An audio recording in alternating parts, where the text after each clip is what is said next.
Thank you very much.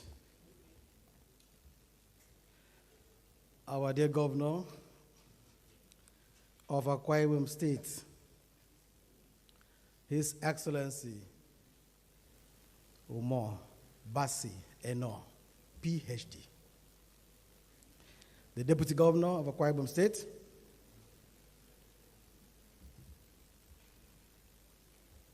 Honorable Ministers, distinguished members of the National Assembly, ladies and gentlemen.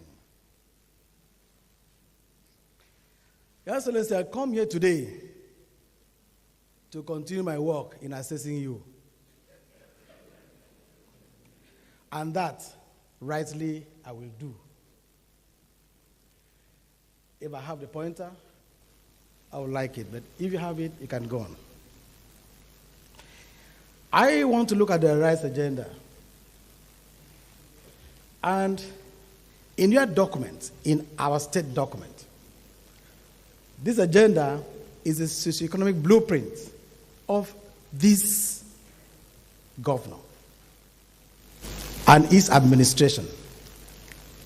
And the agenda is aimed at the rapid transformation of the developmental fortunes of Akwa-Ibom State.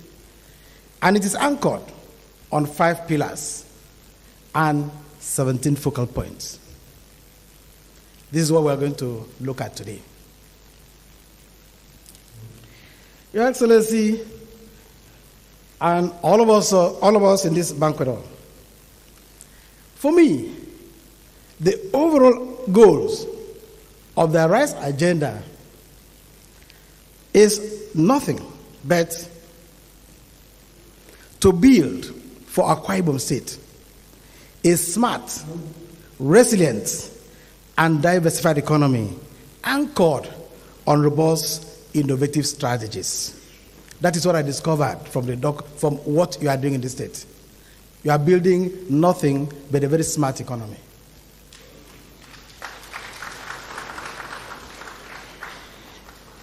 And when I looked beyond the books, I noticed that at the midterm of the implementation of the rights agenda, sir, you've not borrowed any money, and you told us earlier today, and you've been saying it. I looked through all the books. I didn't see you borrow money. Something touched me.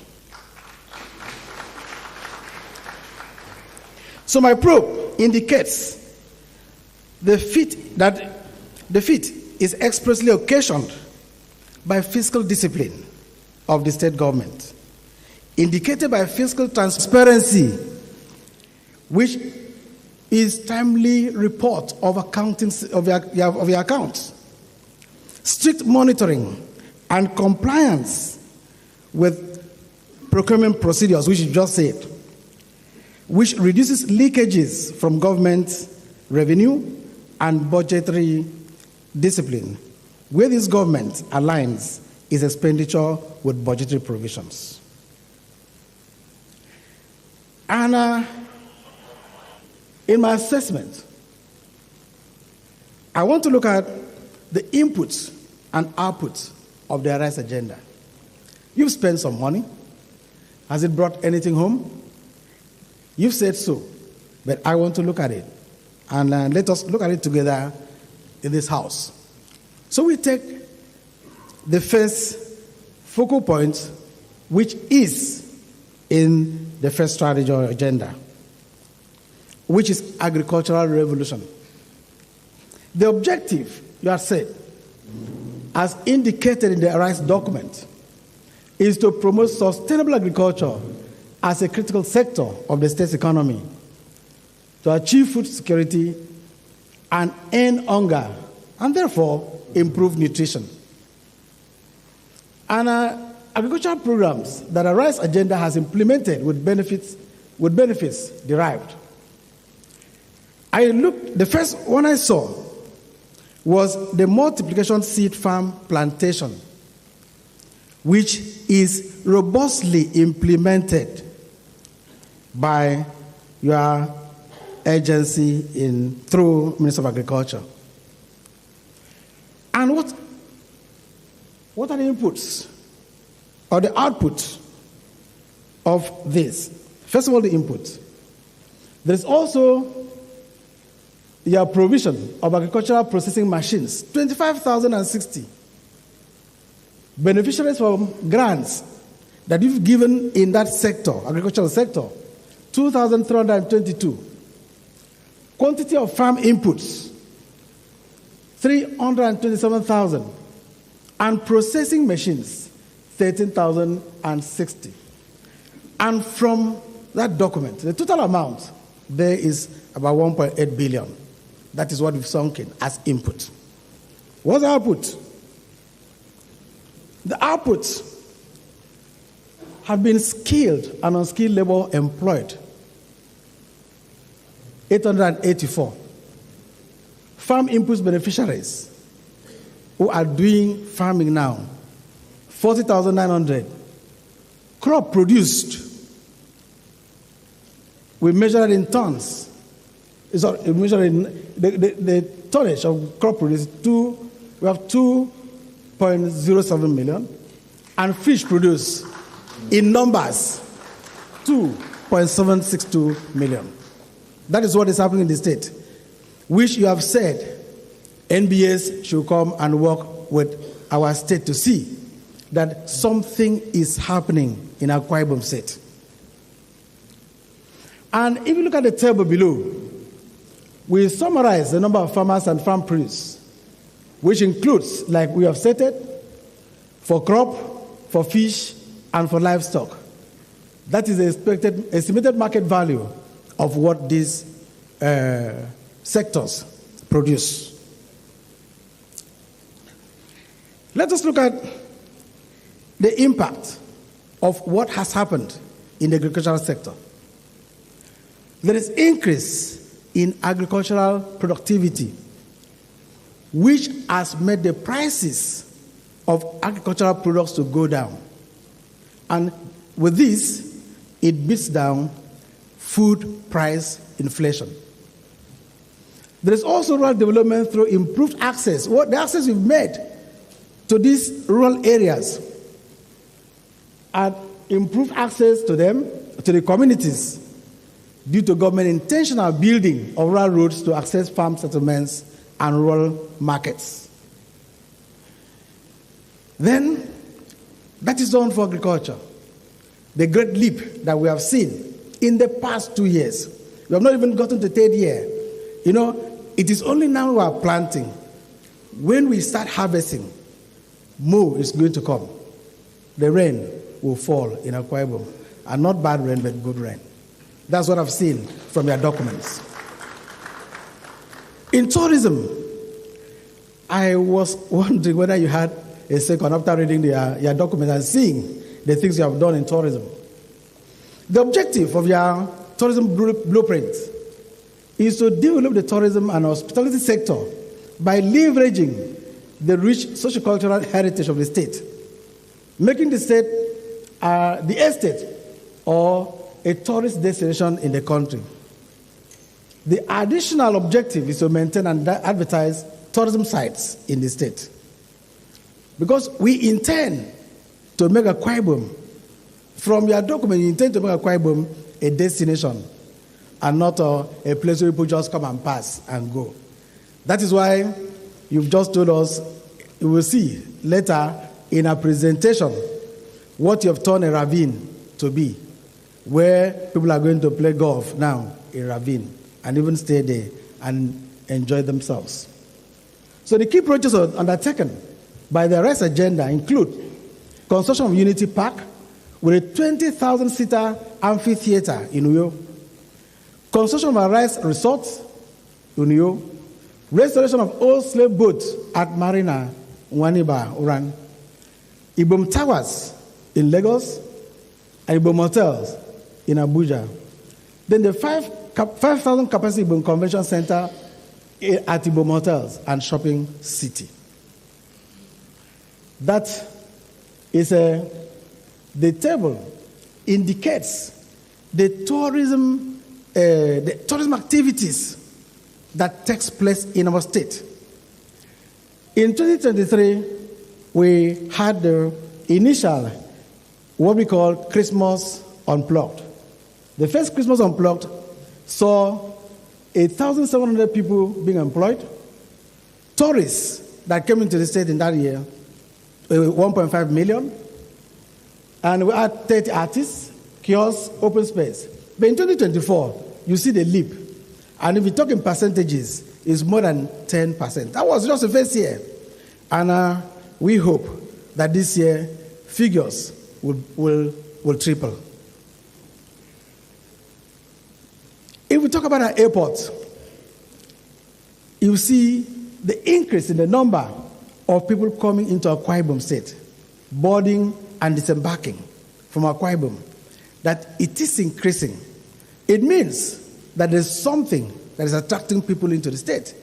And we know by the time we draw the statistics for this year, we're going to have more numbers coming into this state by boarding and disembarking from the state. Sorry if I bore you. I'm an economist. We speak figures. If you are bored by figures, there's a time we'll turn down. Maybe when my father, Professor Akwa-Ibom, comes, he will know how to turn down. He taught us how to play with figures. What's the impact on the state economy by tourism? First is increased level of employment, and tourism has united Akwa-Ibom people through shared culture and encouraging coexistence and hospitality. There is elevation of state image globally and making Akwa-Ibom a destination for culture, adventure, and business.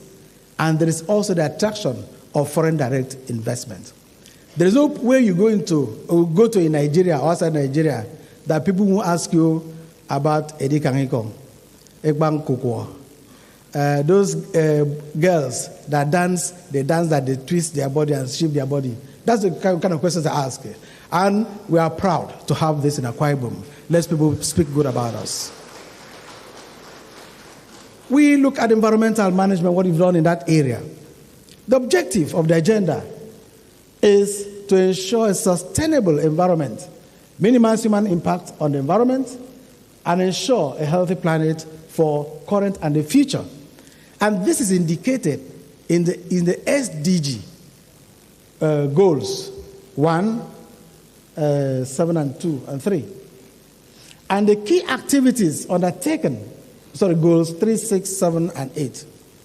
The key activities undertaken in this sector include improved management of the Uyo Megadome site. That is what we have seen. The massive desilting of drains across the state, sweeping of roads across the state, public enlightenment programs to enlighten citizens on environmental management using media, schools, and even villages, because I've heard in my village where they do gong and tell people to go and sweep and keep the village tidy. So I think those are the key activities that have been undertaken in that area. So what are the outputs? The impact. We've seen a high up prevention of flood, even during extreme raining conditions. We've seen reduced pollution accumulation, and we've seen controlled outbreak of diseases due to routine environmental sanitation and waste evacuation. Then the second strand is rural development, women, and empowerment. The objective is clear: to sustain improvement of quality of life of the rural population by increasing their access to finance, capacity building, as well as provision of basic services like potable water, electricity, good rural roads, education, and healthcare, and to encourage and empower women by increasing their political and socio-economic participation in, and this supports the SDG goals 1, 2, and 10. It aligns with those goals. And those are the projects and programs that the government, through their rights agenda, had implemented in this area. And you can go through the tables. The construction of Arise compassionate homes, which the Excellency had earlier mentioned, and we put it in real figures. 205, Grace Estate 236, basic services grant for 50 communities to execute micro projects, 4,050. AK Cares, construction of 76 feeder roads, at engaged 3,420 labor, and also the wet market in 30 local governments, which are employed about 720.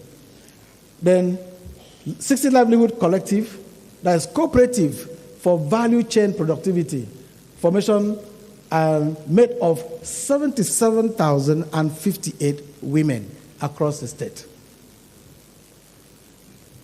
Then we have the Arise Initiative for Elderly, which this government gives 50,000 naira to 7,200 elderly Akwa-Ibom people, amounting to 360 million. Arise Youth Business Grant of 729 million, business grant for 14,580 youths, male. For female, it is 50,000 each for 40 of such youths.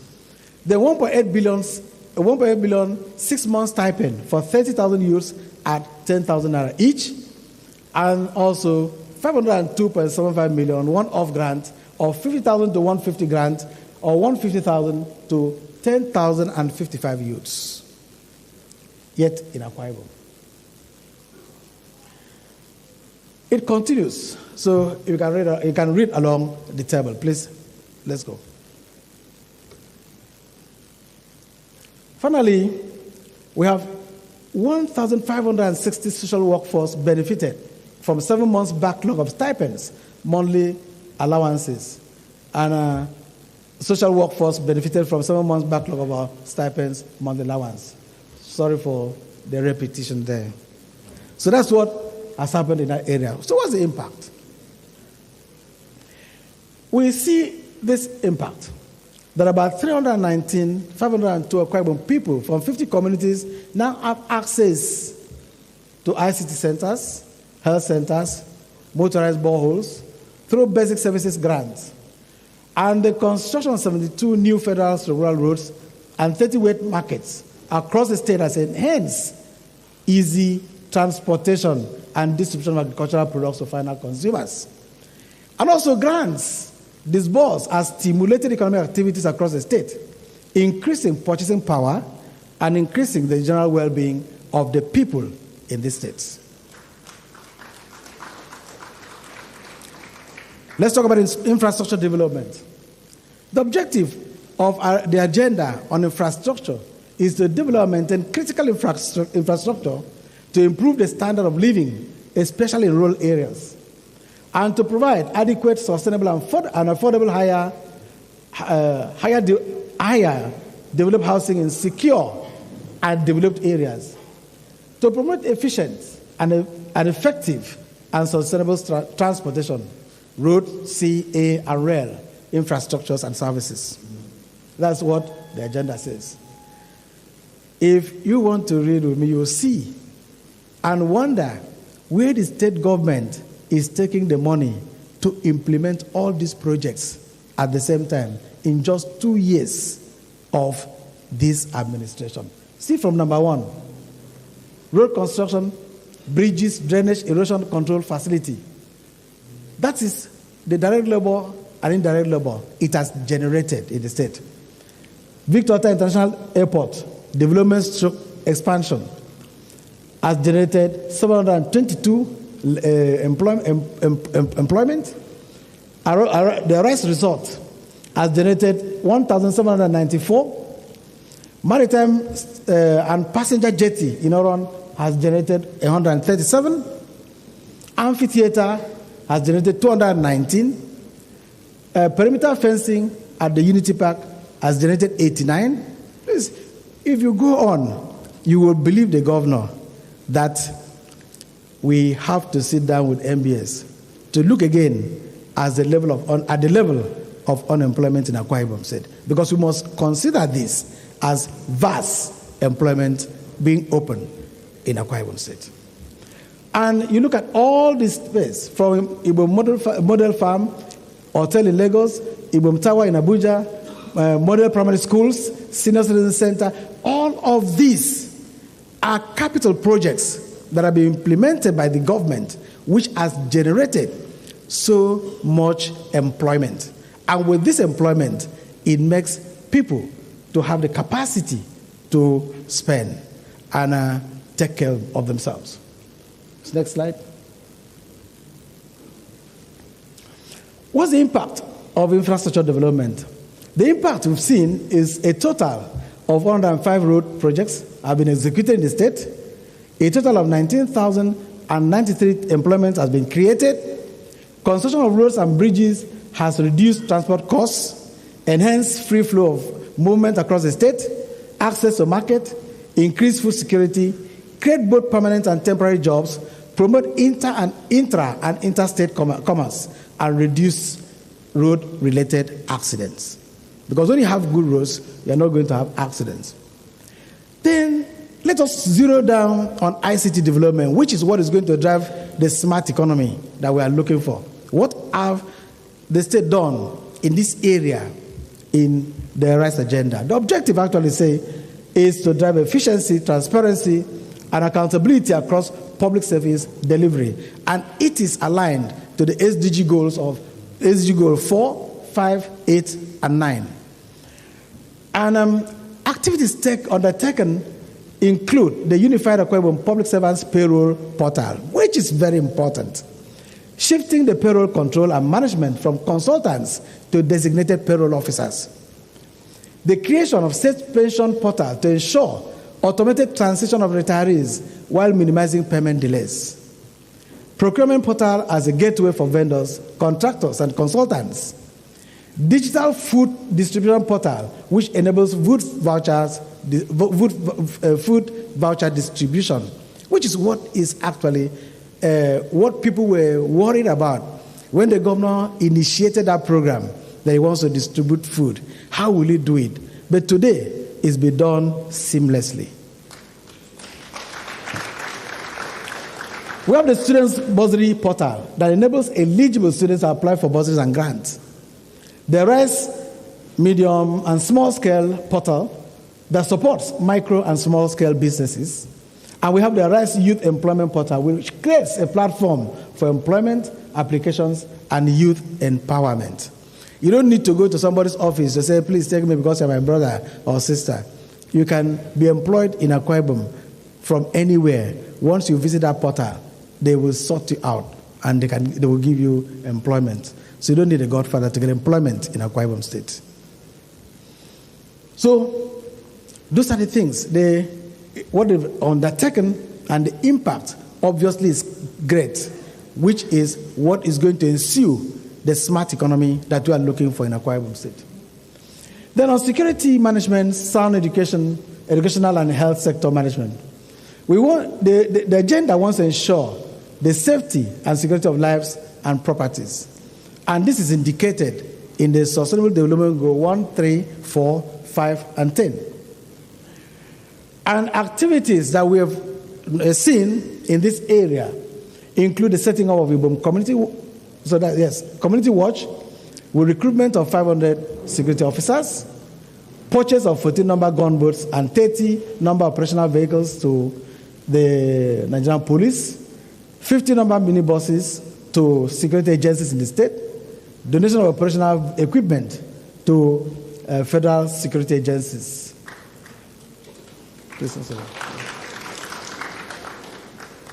For this issue of security, what impact has it made?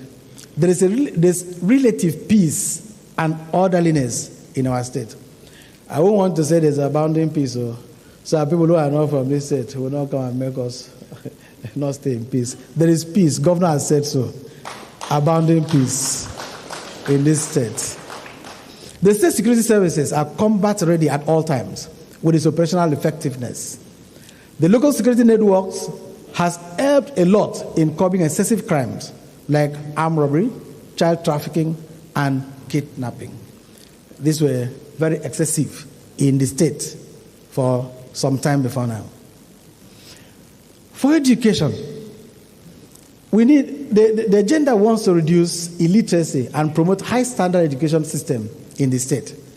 And this is indicated in the SDGs 1, 4, 5, and 10 once again. What activities has happened in this area? The construction of 24 model primary schools, provision of educational materials and items, exercise books, uniforms, socks, shoes for pupils, particularly 3,686 pupils. Payment of WAEC and National Business and Technical Education Board examination fees for 50,274 students in 2024 and 52,512 students in 2025. You see the increase in number because school is free in Akwa-Ibom. So enrollment has increased. And now many people are taking examinations.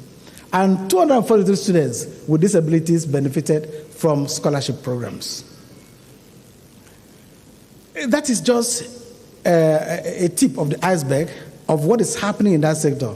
We really need to do this to shorten the time you will stay here to watch me speak figures. Because people don't clap for figures. They get worried when figures come. But when you see the publication we're going to make from what we are doing, you clap for Akwa-Ibom even more in the education sector. They've invested. This governor has invested in education robustly. I want to even report myself that he has invested even in my university, making us happy many times, giving us projects, giving my faculty a whole faculty building in the main campus. He has done so much for education. So the impact actually is the intentional effort of the state government in creating a comfortable learning environment encourages the students to participate in class, and it motivates them and enhances teachers' performance and service delivery with quality instructional materials and effective class management, thereby reducing social inequality. You'll be shocked if you go to some of our primary schools in deep rural areas, you see them playing with computer. It is not easy to see children playing with computer in those rural schools. They only see the first time they see computer is when they want to write jam, and you see them competing with students who are computer literate and they don't know anything about computer. They just sit down there, watch the computer. At the end of the day, they have a 50 over 400 in jam, and people say they don't understand it, they don't know anything. They know. It's only that they don't understand computer. So that's what Governor Moeno has done for Akwa-Ibom State. On health, the objective actually is to deliver effective, efficient, and comprehensive healthcare services to the people of Akwa-Ibom State. And it's indicated in the SDG or 1, 3, and 5. And let's look at the activities. We've seen the building of model primary health centers. In fact, I have not seen any primary health center in anywhere I've been to. I have been variously in many states of Nigeria. I've not seen the kind of the model primary health center I've seen.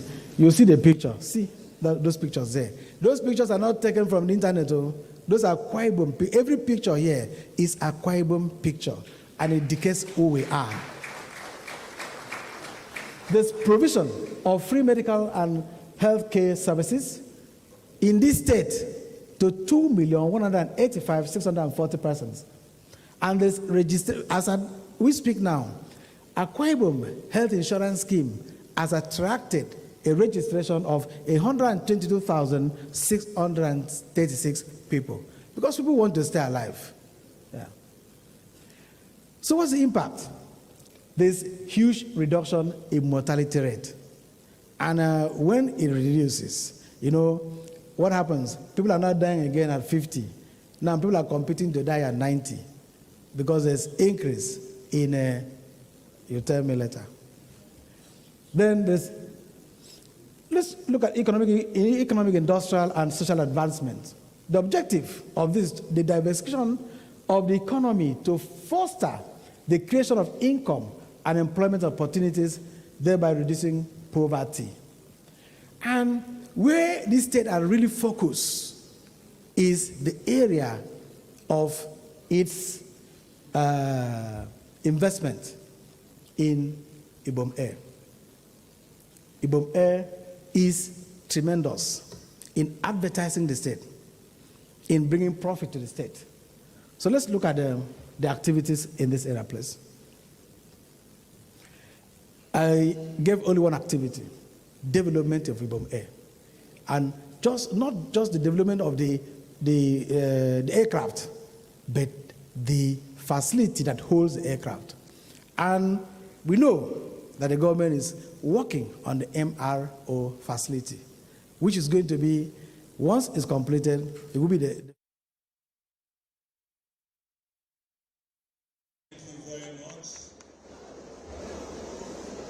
Good to see all yourselves elegantly dressed today. In your graduation gown, please give yourself a big round of applause. We have over 5,000 of you. Let them know at Beggar that something is happening here now. Let them know that something is happening here now. Let them know all the way through that something. Let them know that let them know. You don't do it by sitting down. Let them know in Badagry,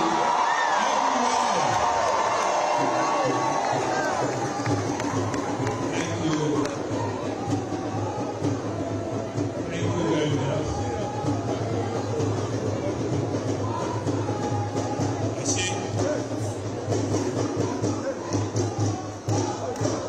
The First Lady of Lagos State, our mama. Responsibility and sagacity, Akwa-Ibom State will soon emerge as the economic pride of the Nigerian Federation. I sign out. Thank you very much.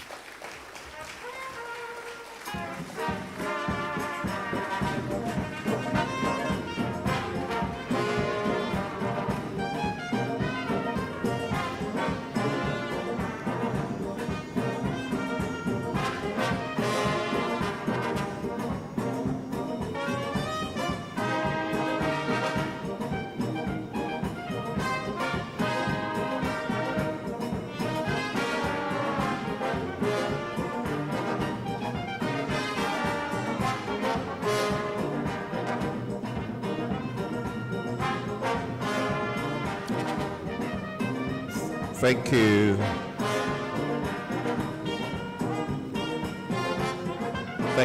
Thank you, the brass band. Thank you, the brass band. Please, can we one more time celebrate the very erudite Professor Christopher Ikong. Thank you so much for taking us through the journey on the socio-economic impact of the Arise agenda. Your Excellency, when I invited him as the MC for today, I was scared, which is why I advised that this will not be press singing, but that it will be real. But at the end of his presentation, if you permit me to go a bit biblical, Scripture says that when a man's way pleases the Lord, makes even his enemies to be at peace with him.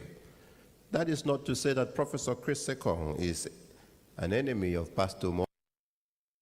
He could be, being that he's an academic.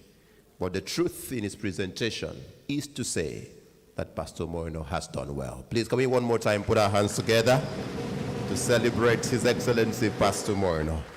So much about the last 2 years. What is to come in the next 2 years and perhaps 6 years? We shall now be hearing from the Chief Delivery Advisor and Executive Assistant to the Governor.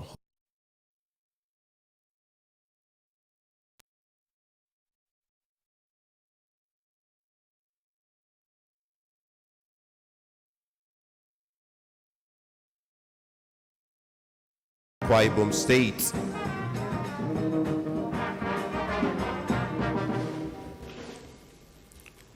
Your Excellency, the Governor of Akwa-Ibom State, Your Excellency, the Deputy Governor, my Lord, the Chief Judge, honorable ministers present here, permit me, distinguished ladies and gentlemen, to rest on the already established protocol. We have heard this morning, and we have measured the progress so far achieved. We have also assessed the impacts of the projects in the last 2 years. And now is the time for us to see how we deepen the impact of these projects. So my task here is to look at the next steps, look at the ongoing projects, and then explain to you all how project monitoring and implementation is conducted under the leadership of His Excellency, Governor Akwa-Ibom.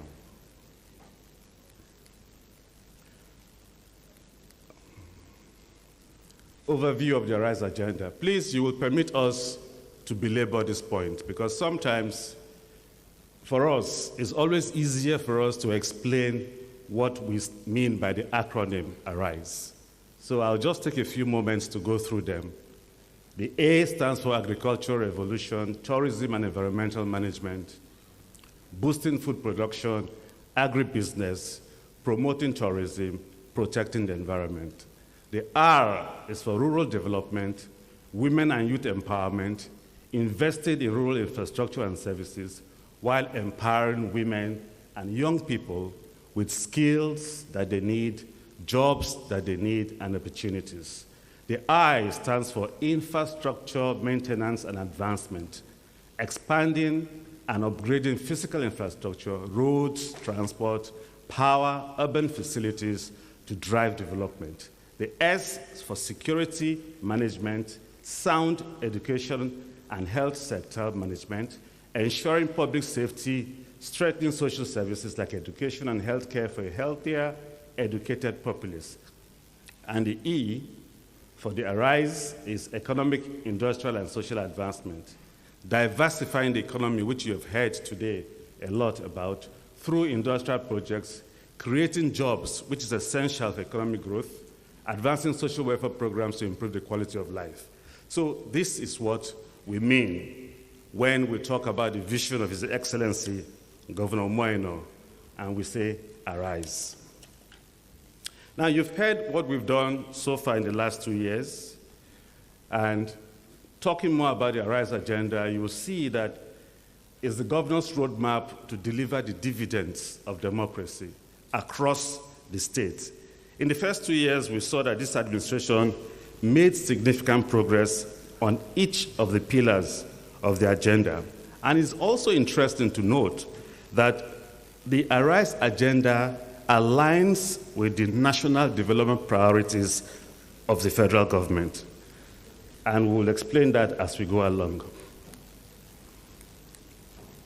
Now, why the priority projects? You may ask yourself, what informs the identification, the selection of these projects?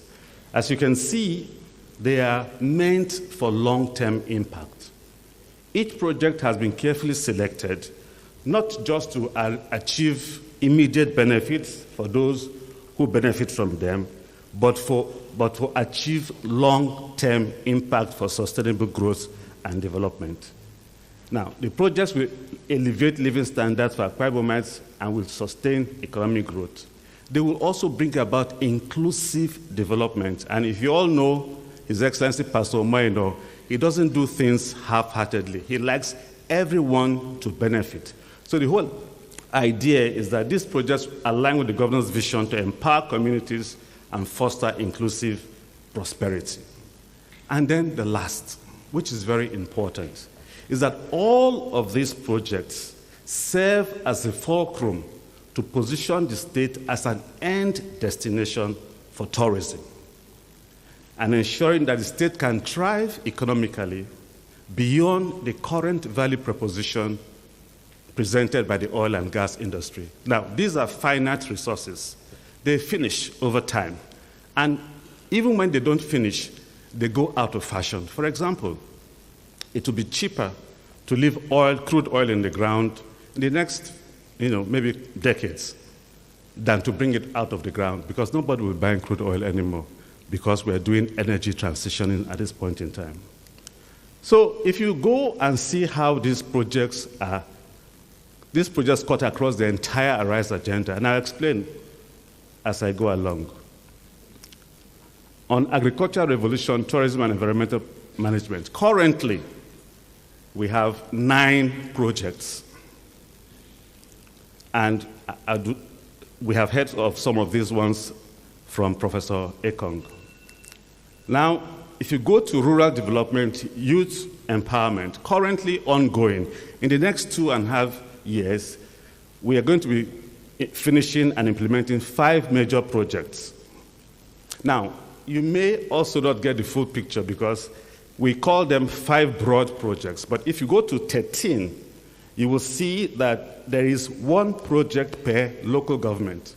So, as a means to ensuring inclusive development across the states, the governor brought up this whole idea of 1 project per local government. So you will actually be looking at 35 projects under this sub-theme of the Arise agenda. Because 1 project for each local government brings up them to 31 projects, plus the other projects. We're talking about 36 projects under rural development, women and youth empowerment. We have ongoing now infrastructure maintenance and advancement. You will see there 17 ongoing transformational projects scheduled for completion in the next 2.5 years. And if you talk about security management, you will see 13 ongoing transformational projects.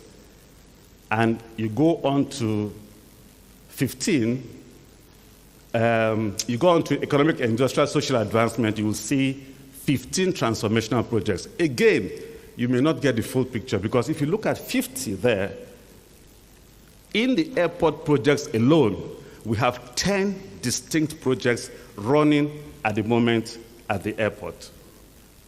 So we were talking about over 60. In fact, we have stopped counting our projects here in Akwa-Ibom State. We just deliver. Now, we have just taken about 10 projects to give you an idea of where we are, where the next steps will lead us to. Now, if you look at the 5,000-seater Ibom International Convention Center and the adjoining 200-room hotel in Uyo, this project was long abandoned over 15 years, and now His Excellency the Governor has revived them because they play a crucial role for the advancement of tourism. The next steps here will be, following the launch in May, work has started, and the projects are scheduled for completion in 14 months. And this project aligns with the National Renewed Hope Agenda pillar of expanding Nigeria's non-oil sector. The Arise Senior Citizen Center is a project that is ongoing and almost will be commissioned. Since laying the foundation in January 2025, construction has almost completed. The next steps will be to finalize the construction and the furnishing of this specialized geriatric care and recreation center for commissioning in September 2025.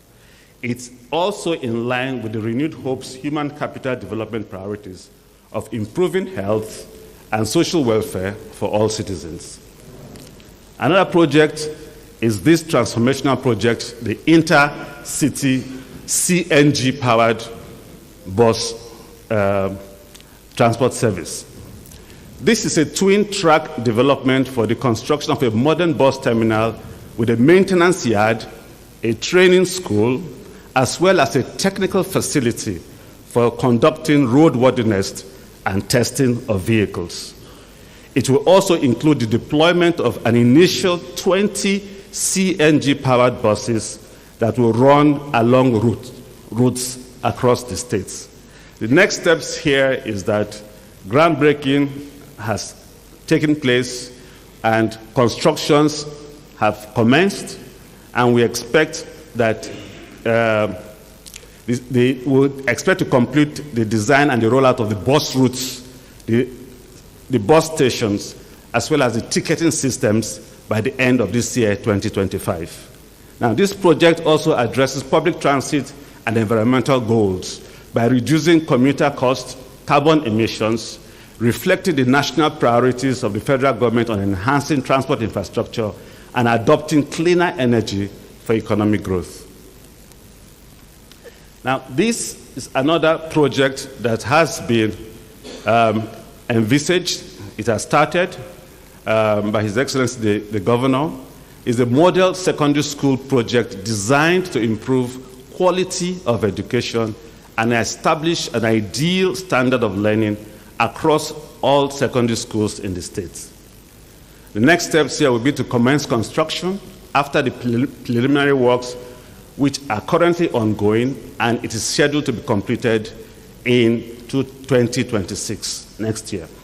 Now, this project advances education across education access and quality at the grassroots, which is in line with the governor's vision of ensuring that those at the rural areas can enjoy the same standard of living as those in the urban areas.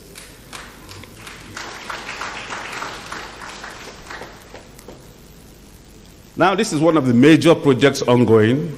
The current state of this project is that the work is ongoing to transform a former gully erosion site into a scenic resort featuring a nine-hole golf course, among other world-class leisure amenities.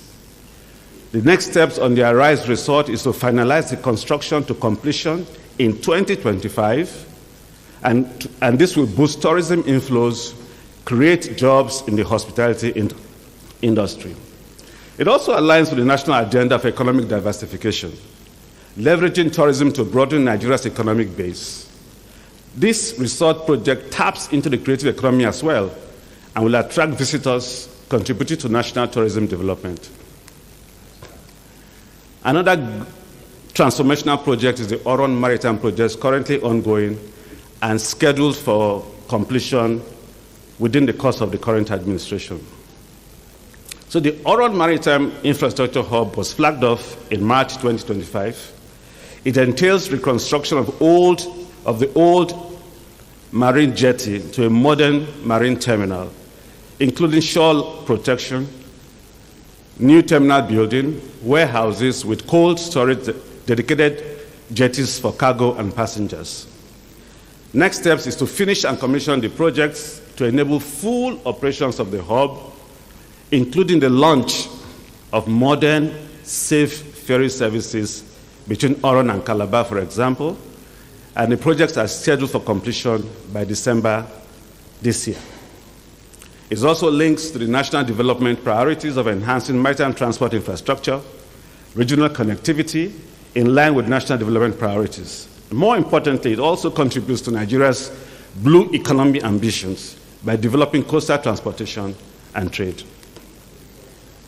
Now, this is what I call the mother of all projects, because it will transform not just the lives of people in Akwa-Ibom State, but across the entire West Africa sub-region, as well as the Gulf of Guinea.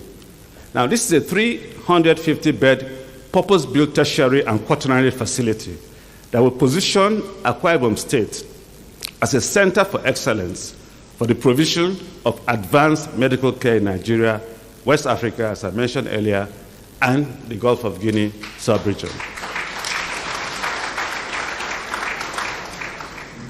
Contract has been finalized, construction set to begin in earnest. It is scheduled for completion in 2026. It's also linked to the national development priority, strengthens healthcare infrastructure and services, aligning with the renewed hope pillar of investing in health, improving the quality of medical care nationwide. The Akwa-GIS project. The current state of this project, the Akwa-Ibom Geographical Information System, we call it Akwa-GIS, is designed to centralize land records, enhance transparency in land administration, eliminate land-related fraud, further streamlining the issuance of certificates of occupancy, and more importantly, making people have access to capital from their real estate inheritances. Next steps here will be to commence the construction of the building, finalize the system deployment, and launch. It aligns with the renewed hope agenda for digital governance, housing, and urban development. Now, how do we achieve all of this? What is the system put in place by His Excellency the Governor to make all of this happen? So we want to talk about the role of the delivery unit in project success. Now, His Excellency the Governor has adopted cutting-edge global best practice by establishing the delivery unit. To ensure that projects of the government are delivered on time and their desired impact achieved, His Excellency Governor Umoyino established a delivery mechanism in October 2024, led by the Chief Delivery Advisor. But the Governor chairs this and drives this. Make no mistakes about that.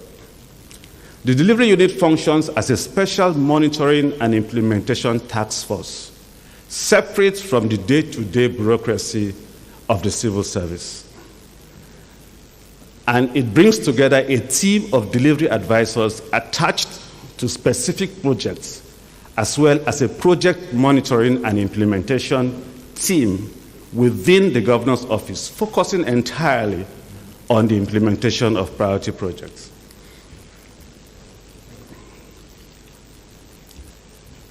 Now, how do we work? It is important to note that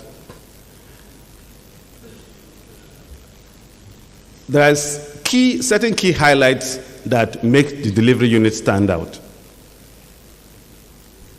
And these are the highlights. First and foremost, there is what we call secured funding and in-house project team. Now, you've heard Professor Ekong say that this government has not borrowed a single naira in the last 2 years. Now, let me also say that this governor does not intend to borrow any single naira in the next 2.5 years. Every single project we have outlined here have funding secured. Isn't that beautiful? And how did this happen? Not by accident, by deliberate, intentional, financial probity, prudent management of resources, cutting down on wastages and leakages, and ensuring that we have a state-of-the-art contract management system that ensures that projects are funded, implementation cycles for projects are adhered to, wastages are eliminated, and leakages are avoided.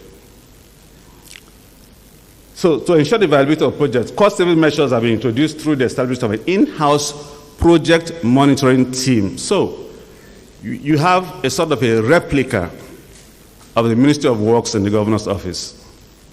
You know, the team is staffed with quantity surveyors, architects, and engineers. And the purpose of this is simply due diligence. When the governor receives contract documents from the MDAs, they are passed through a separate set of in-house team that looks at the bills of quantities, looks at the BMAs, and ensure that they are in line with best practice and that the costs are in line with industry standards. That's all. And when this is done, we have found out that there has been a great reduction in the contract sums because another pair of eyes have looked at the figures and have arrived at what is best practice and what is cost effective. So this has been extremely important because it has led to significant savings. And where you have more savings, you have more resources to fund more projects. So that's really the secret behind what the governor has been doing. Now, in addition to having the in-house estimate that ensures that contracts are not inflated and that contract management cycles can be finished on time, you have additional administrative guidelines which His Excellency rolled out, ratified by the State Executive Council. Now, to consolidate on the cost-saving measures and keep the cost of contracts under control, thereby eliminating incessant variations and delays to project delivery. The governor has gone further to institute additional guidance to strengthen the state procurement laws. So this is not a new law, but this is administrative guidance that makes sure that the state procurement law can actually work, not just in letter, but in actual spirit in the contract management cycle. So, for example, the guideline says that you can't bring up a project without a design, because we've seen cases where projects are submitted, approvals are given without designs being supplied. So the contractor works with his own designs and determines exactly what he wants to do and determines exactly what he gets paid for. So that has stopped, because since this administrative guidance came out, all projects submitted for governor's approval have been accompanied by designs, and the designs are accompanied by designs and bill of quantities, and these are subjected to in-house assessment in the governor's office to arrive at what is the actual design and what should be the actual cost for these projects. This has also led to a lot of cost savings. And then thirdly, the governor has established institutionalized delivery routines. Now, one of the reasons why government projects fail is the absence of the implementation culture. And governor has tackled this by establishing institutionalized delivery routines. So he has established a project, His Excellency has established a project advisory committee, which he chairs directly. This is what I call leadership by example and exemplary leadership. He chairs the meetings of the project advisory committee for 2 days every month. 2 days every month, a meeting of the project delivery advisory committee is held, where all the delivery advisors attached to specific projects come together with the State Executive Council members to look at all of these projects. Stakeholders from the communities are also invited so that they are aware of what is going on and can also have input into how the project management cycle works in governance.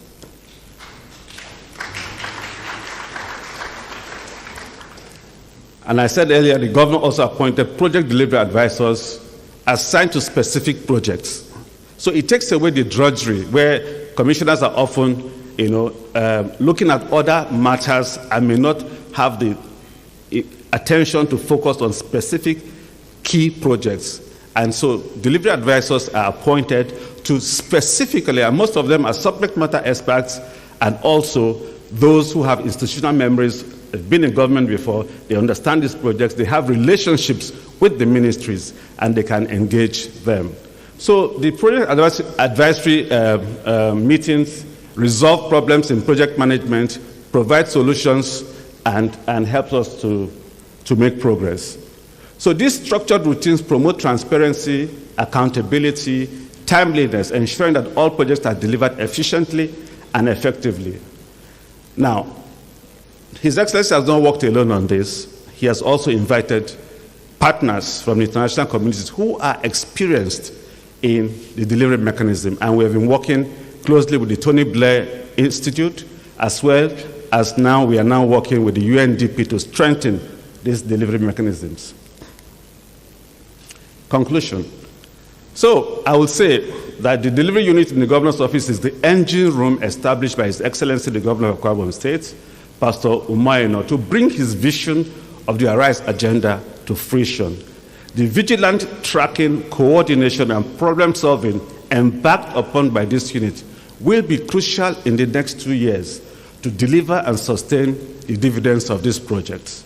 By keeping all stakeholders focused on the results, the delivery unit in the governor's office would help guarantee that each project, whether a farm, a road, a school, or a seaport, is delivered as promised and yields tangible improvement in the lives of the people.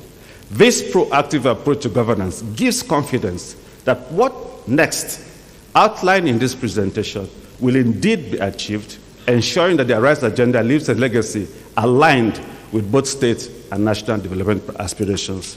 I thank you.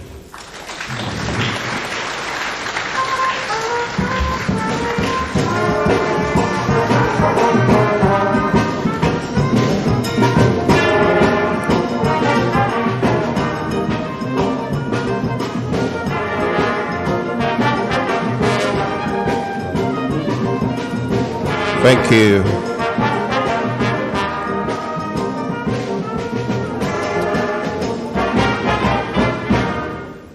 Thank you very much, the Chief Delivery Advisor and Executive Assistant to the Governor of Akwa-Ibom State, Mr. Nefiok Johnson, for leading us through the next steps and the procedures for delivery in Akwa-Ibom State. Let me announce that I have a mandate to ensure that this event is brought to a very logical and successful end within the next 40 minutes.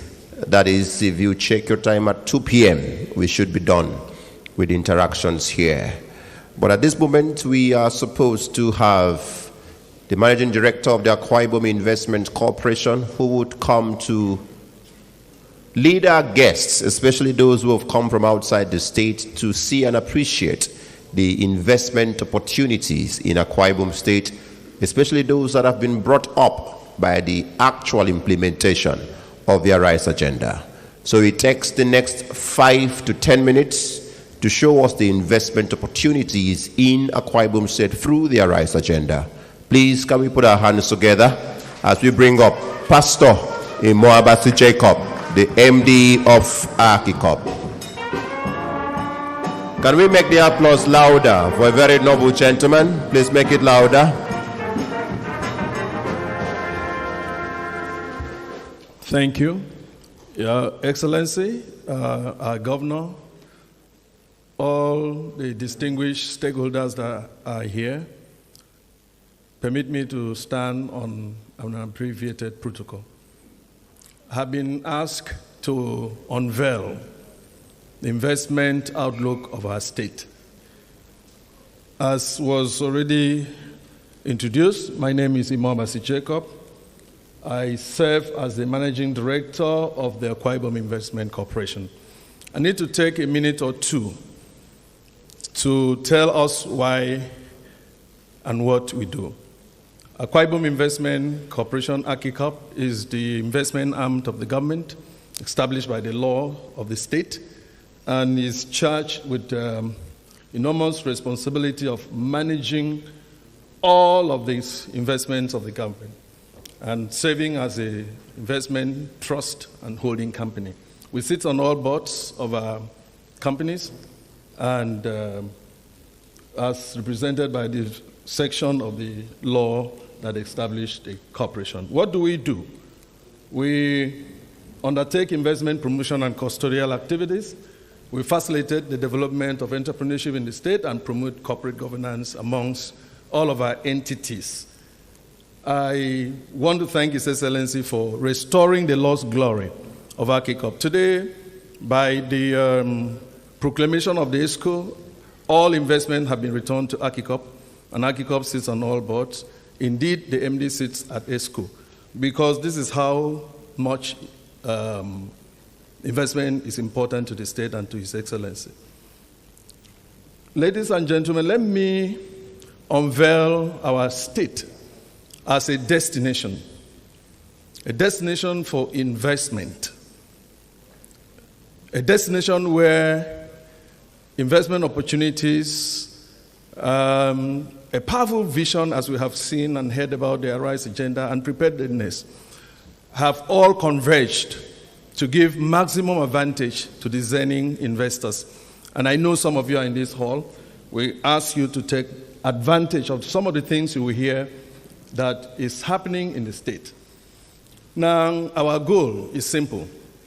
We want to become one of the leading industrial hubs in Nigeria that plays home to global world-class companies and promote entrepreneurial culture by the rise of a large presence of entrepreneurs in the state.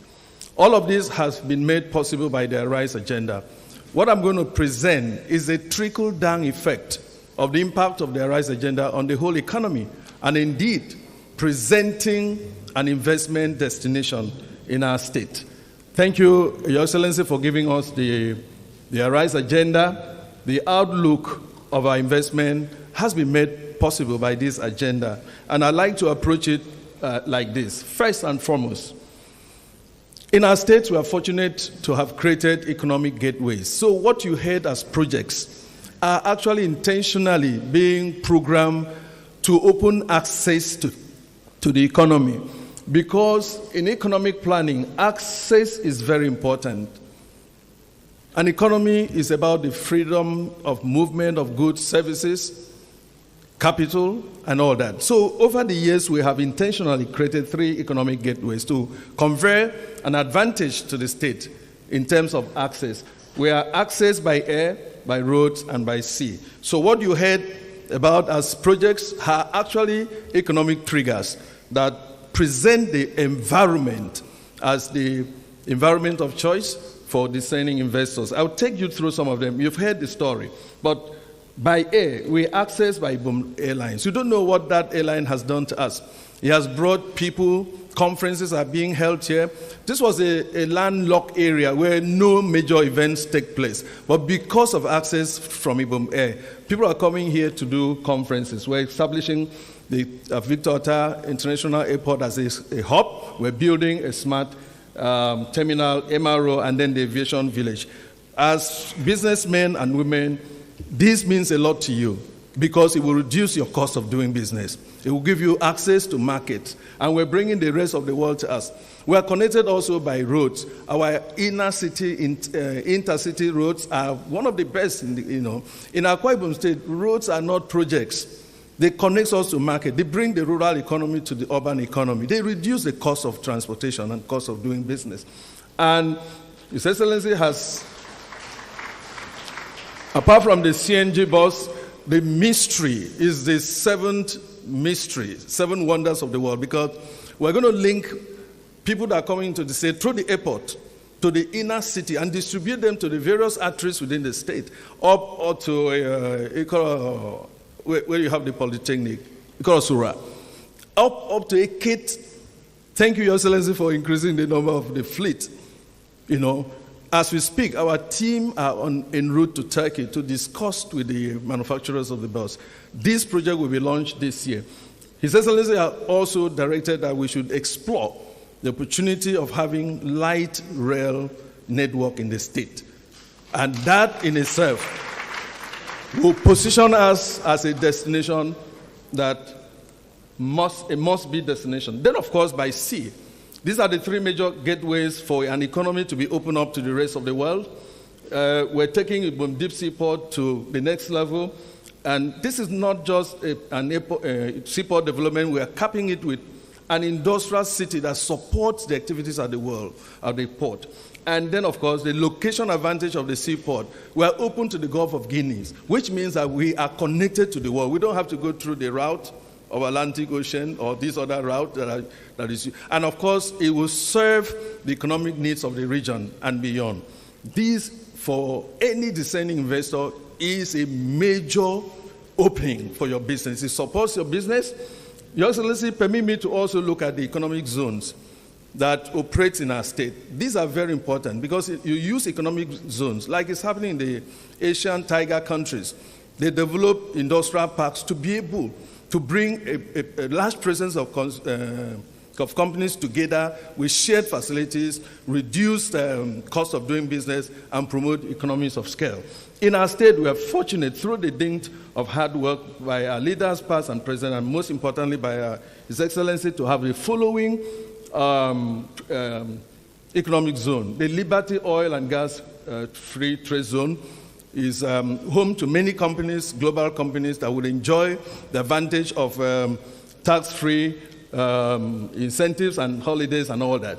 This is a major boost to industrialization. I've already talked about the industrial city, which is an industrial hub in itself. I just go ahead to mention them because of time. We're constructing an industrial park called Itam Industrial Park. His Excellency has recovered this park. It was an abandoned park. And what is the advantage of doing this?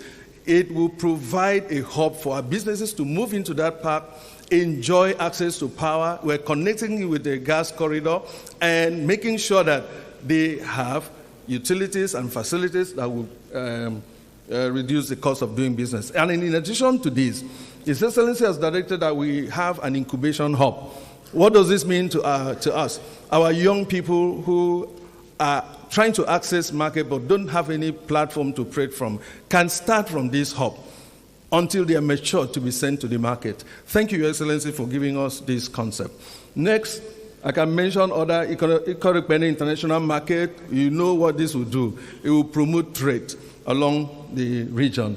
We will compete with others in the region.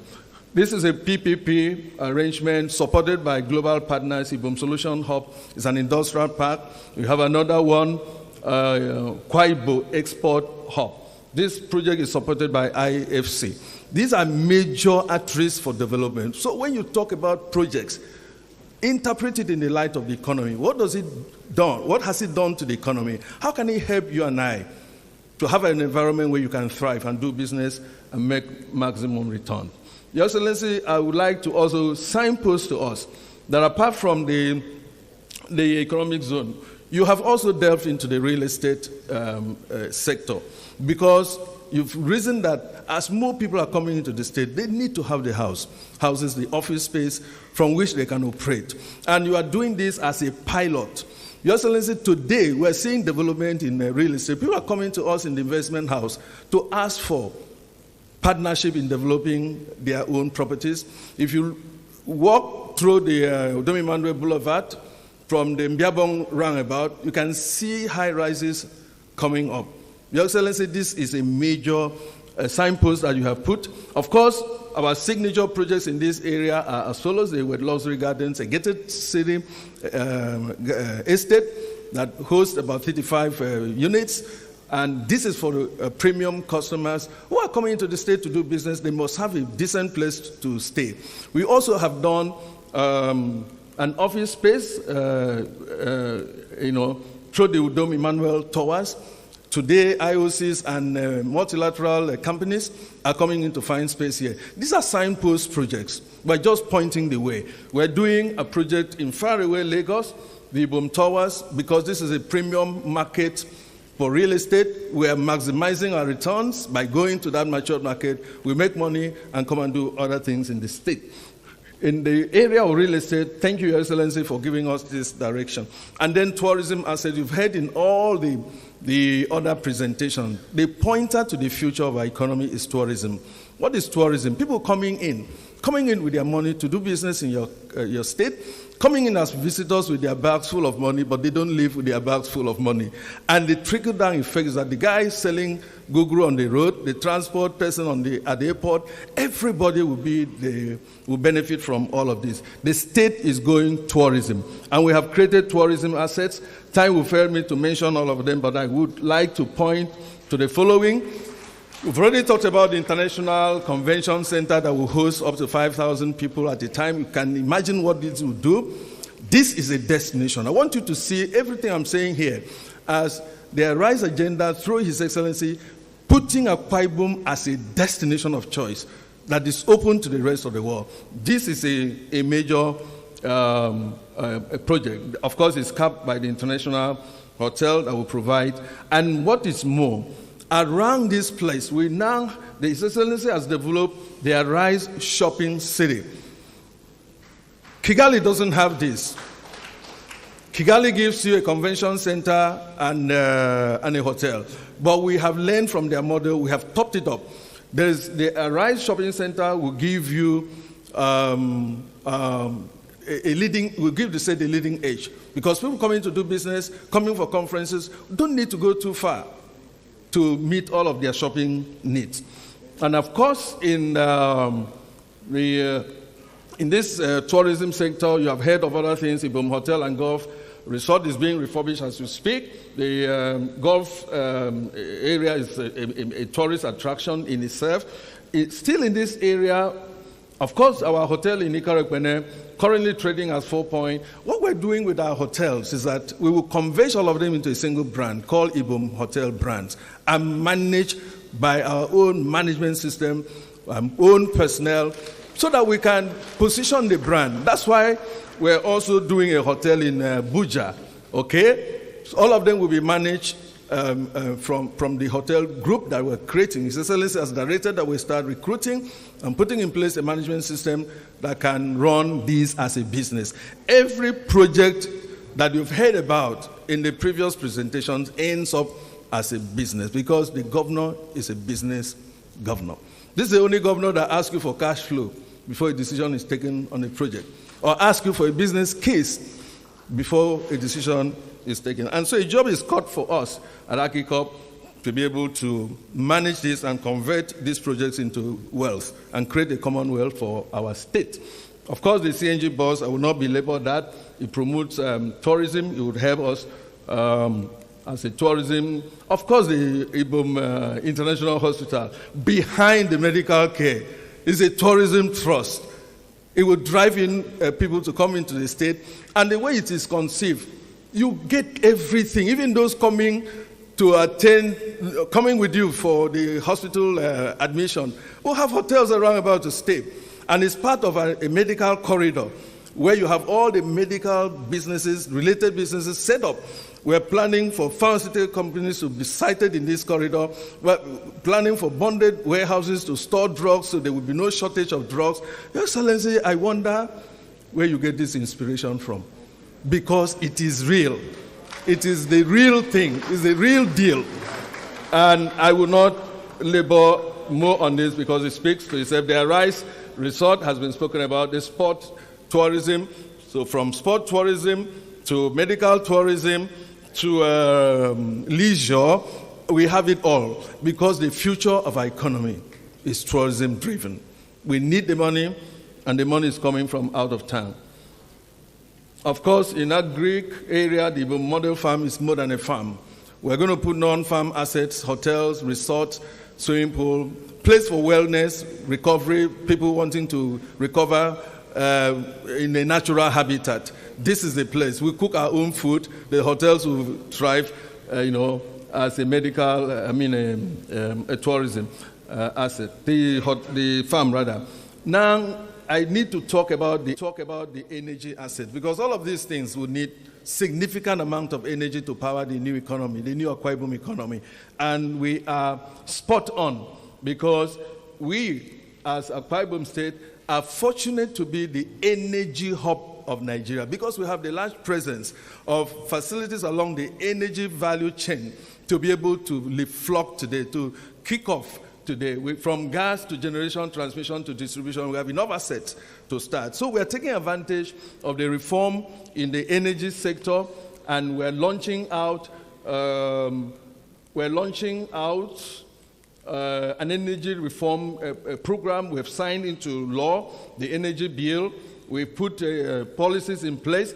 As we speak, there's a committee that is working on how to roll down the state as a mega energy hub to power our industries.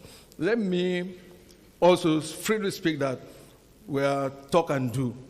We also have our own portfolio. At Akwa-Ibom, not only are we driving traffic into the state, we're managing the companies. We have invested in major sectors of the economy, because our idea is to be able to have the IGR coming from this investment to form a significant part of our earnings as a state over the years. So we have footprint in the following areas. I have been told to shut down because of time, but give me 2 minutes to talk about, to just go through the opportunities and the incentive. I will invite all of us to invest in Akwa-Ibom State. I will not have the time to go through the details, but I just want to show you as I flip through. If you connect the dots, definitely this is a destination that has all of the footprints and advantages to be a destination of choice. We have a lot of opportunities, starting from tourism to real estate infrastructure, marine, business, agriculture. Let me freely talk about agriculture. Recently, His Excellency has signed off a palm tree crop development plan. That means that we're going to cultivate 100,000 hectares of land. And we need partners to be able to fill the gap. We have a demonstration and pilot scheme coming out of this, but we need partners because we want to return to the heydays when we were number one in palm production, palm tree production, oil palm production rather. We're now number 3, but the His Excellency has given us a charge within the next 3 to 5 years to restore our position as number 1. Oil and gas, the opportunities abound, power sector, aviation sector. I will not have time to tell you everything. The blue economy is there. I will not have all the time, but just see the enormity of opportunities that exist. Now, we have also done something. We have identified the raw materials and associated companies and products that can be produced in Akwa-Ibom State. So when investors come to us, they already have somewhere to start from. And we've also profiled every local government and given them priority projects and that confer comparative advantages on them. So everywhere you go in Akwa-Ibom State, opportunities abound. Let me begin to wind up. We have incentives. The Aqua GIS is a major boost to investors because of an efficient land management system that is coming up through that. Then all the free trade zones convert investors with tax incentives. Ladies and gentlemen, I cannot finish this presentation without issuing this invitation to you and I. Whatever you have heard, it's because we are unveiling the state as a destination for investment by deliberately creating the enabling environment that leads us to make the conclusion that Akwa-Ibom is open for your investment. And we join His Excellency to invite you by saying, come, live and invest in Akwa-Ibom State. This is the true meaning of the golden era. Thank you, ladies and gentlemen.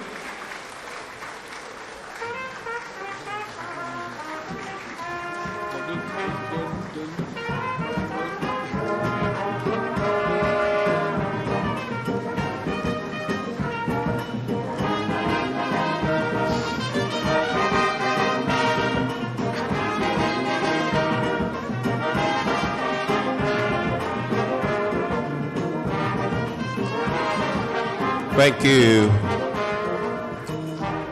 Thank you very much, the MD of Akwa-Ibom.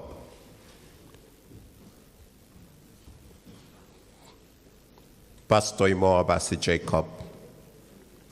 Your Excellency, we're going to be having a brief session of interactions which will lead us to the comments and remarks by our principal guests, and then we would end the event. The interaction or panel session will signpost and attempt to interrogate the various presentations that we have had in the course of the event of today. Let me invite, therefore, first the moderator of the panel, the Honorable Commissioner, Minister of Information, Akwa-Ibom State. Please can we welcome the moderator, Honorable Elder Anyeka Numana, Commissioner for Information. Please can we applaud him some more, applaud him as he takes his seat.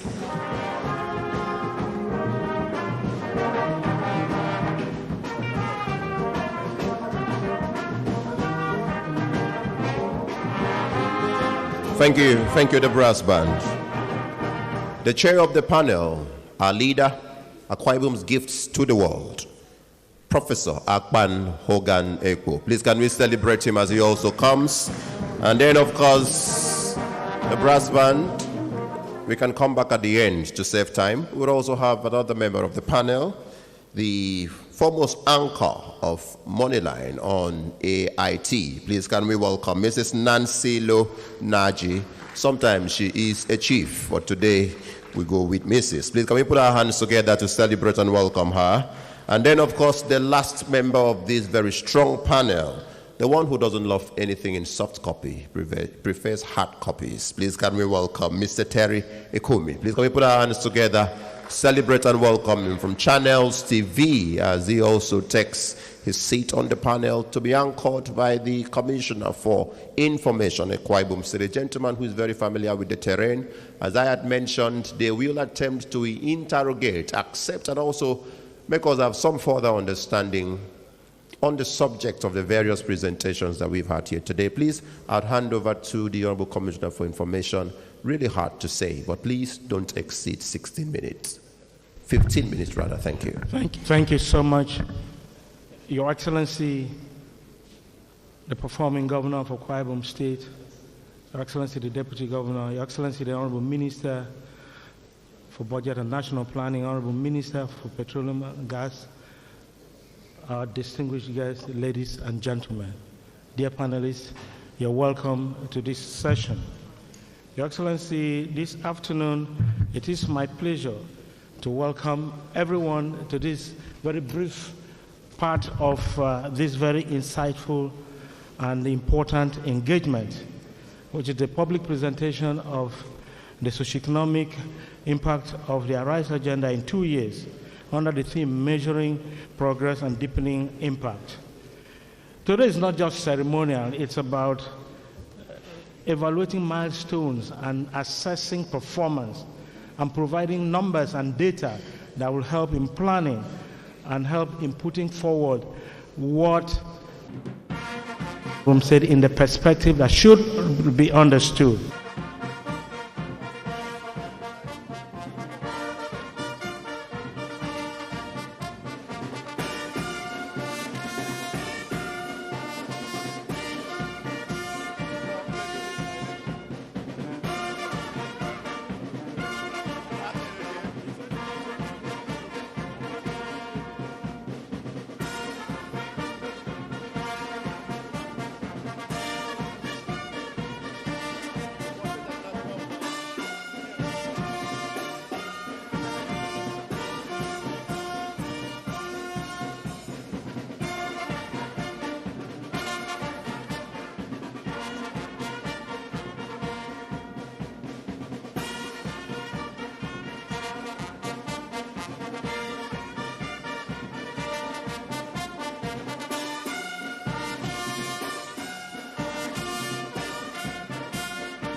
Welcome, Your Excellencies. Please, to get started, we will stand together as we take the national anthem. The anthem, please.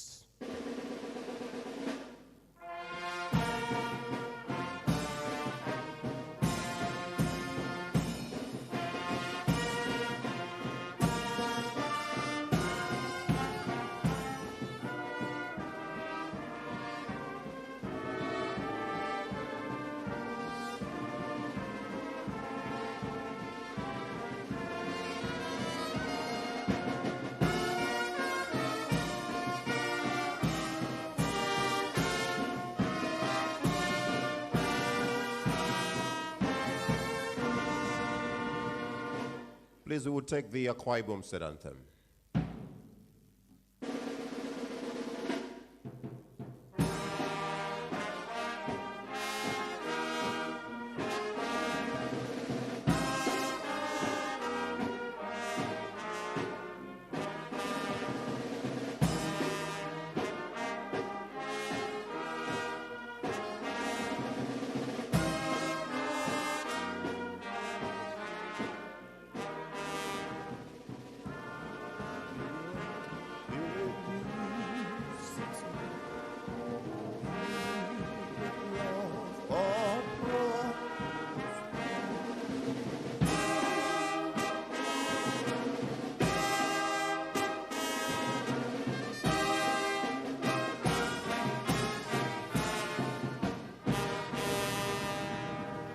Please, our crave our indulgence to stand for another 1 minute as we hand this event over to God in prayers. The Reverend Dr. Socio-Economic to please accept to lead us as we pray.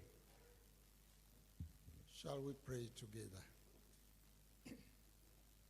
Our precious and great God, the one who began yourself and met us in your image. We have come today because you've called us to come. We thank you, Lord, for making this day a reality. We thank you, Father, for your servant whom you have given to us as a gift, His Excellency, the Governor, Pastor Dr. Baseno, to lead this state at a time like this. We thank you for this gathering, which through the initiative you've given to him, we have gathered to listen to some of the things people may not have known, and how these things have impacted the state, to give us greater joy and hope for the future. Father, we ask that because you brought us safely As we stay, you shall continue to lead us. And at the end of this meeting, we shall go back gloriously to the glory of your name and the testimony to your name too, and the benefit of mankind. In Jesus' name we pray. Thank you very much, Pastor, and welcome yet again to all of us. Your Excellency and Your Excellencies, I welcome all of us this morning to a very strategic engagement, which is the public presentation of the socio-economic impact of the Arise agenda in the last 2 years. His Excellency, our Governor, is a man who believes deeply in appraisals and self-appraisals and audits of progress. And today he has gone a step further, not just to internally appraise himself, but to put himself on the scale and have all of us judge how far he has come thus far. Before we go full swing into the event of today, please allow that I take another 2 or 3 minutes to acknowledge the leaders who are here in this ensemble this morning. I want to welcome all of us first to put our hands together, celebrate and welcome the man carrying the vision and the leader of Akwa-Ibom State, Pastor Umoino, PhD, Governor of Akwa-Ibom State.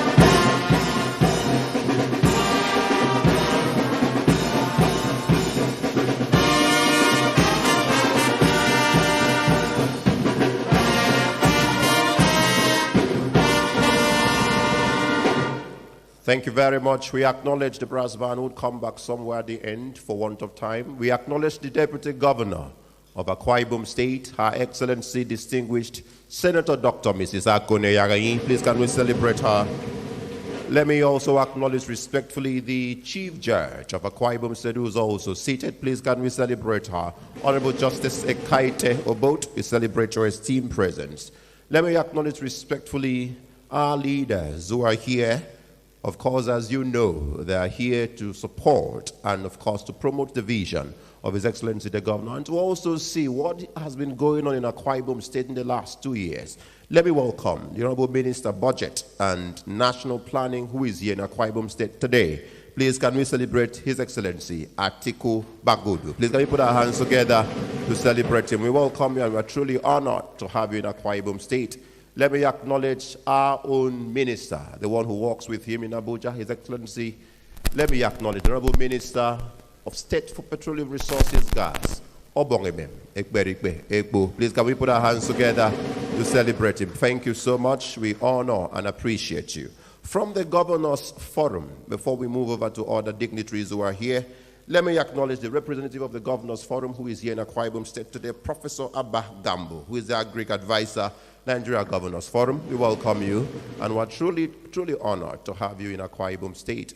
I honor all distinguished senators and members of the National Assembly who are here this morning. We acknowledge distinguished Senator Ekong Samson. On behalf of all the other members of the National Assembly, if I take a little more time, let me acknowledge respectfully distinguished Senator Emmanuel Libogesien, distinguished Senator Effiong Dixon Bob, distinguished Senator Aloysius Setuk, and their spouse. Please, can we put our hands together to celebrate all of them? Of course, also from the Green Chambers, also seated here this morning, we acknowledge all members of the House of Representatives of the National Assembly. Obong Paul Ekbo is here. Please, can we celebrate him?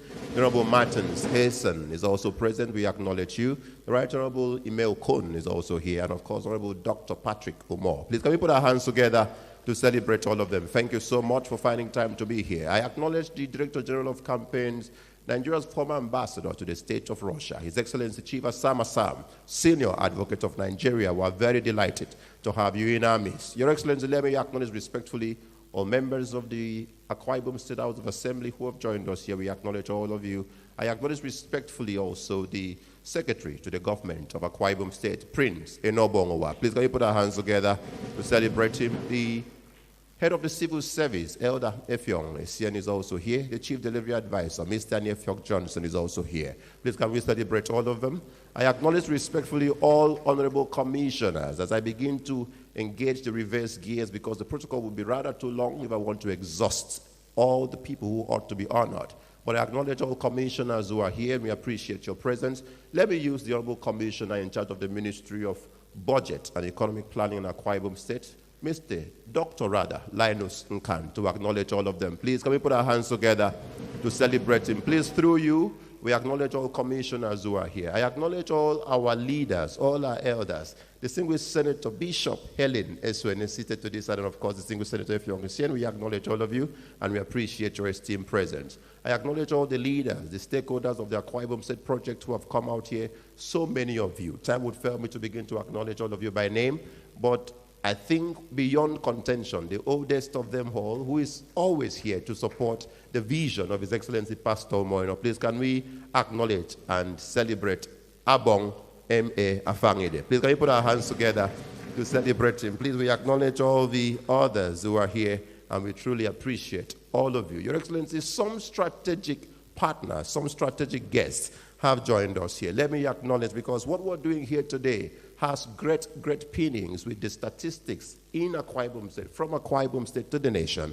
Let me acknowledge the Statistician General of the Federation, who is represented by Chief Austin Ayakora. Please, can you put our hands together to celebrate him wherever he's seated? We acknowledge your presence, and we're very happy to have all of you. Thank you so much. As I really begin to end, let me turn to my left as I acknowledge those who have come as panelists and other strategic partners at this event. Can we please put our hands together to celebrate and welcome Professor Akpan Hogan Ekpo? Please, can we celebrate him? We're truly honored to have you, and we appreciate your presence. Former Vice Chancellor of the University of U, a renowned economist. There is no one who knows anything about economics in Nigeria who wouldn't know this great man.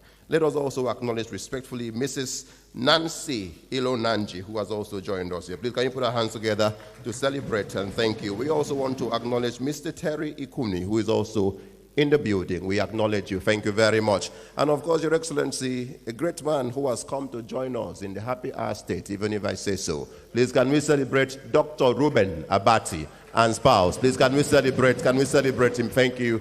Thank you so much. Let me plead to punctuate here on the introductions, not because we've exhausted all the honors we have, but because we came here for serious business, and what I just did is not as serious as the serious things that are to come. But because I honor and respect you. By the way, before we end, let me acknowledge the lead presenter for today. Thoughts on all of the presentations and what you've heard here today.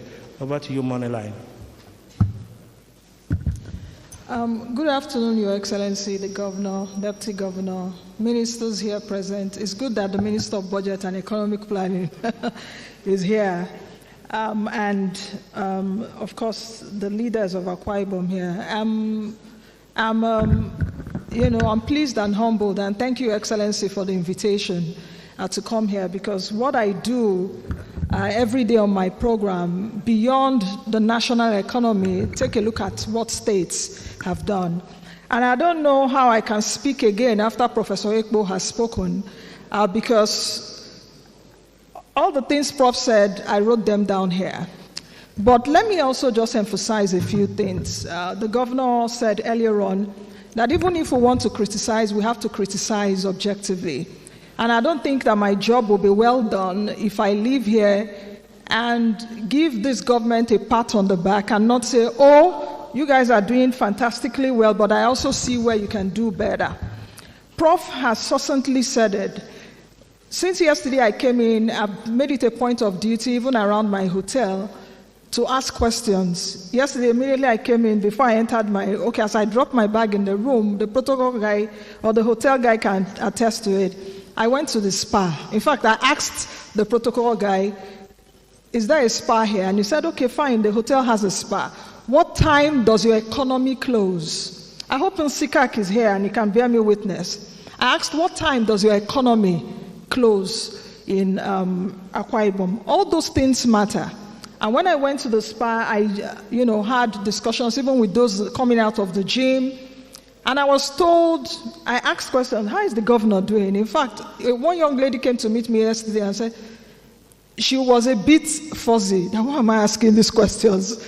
So where am I going to, in essence? I've jotted a few things down. And I see the data every day. And I like the fact that the governor also mentioned that your data should be able to juxtapose with the NBS data.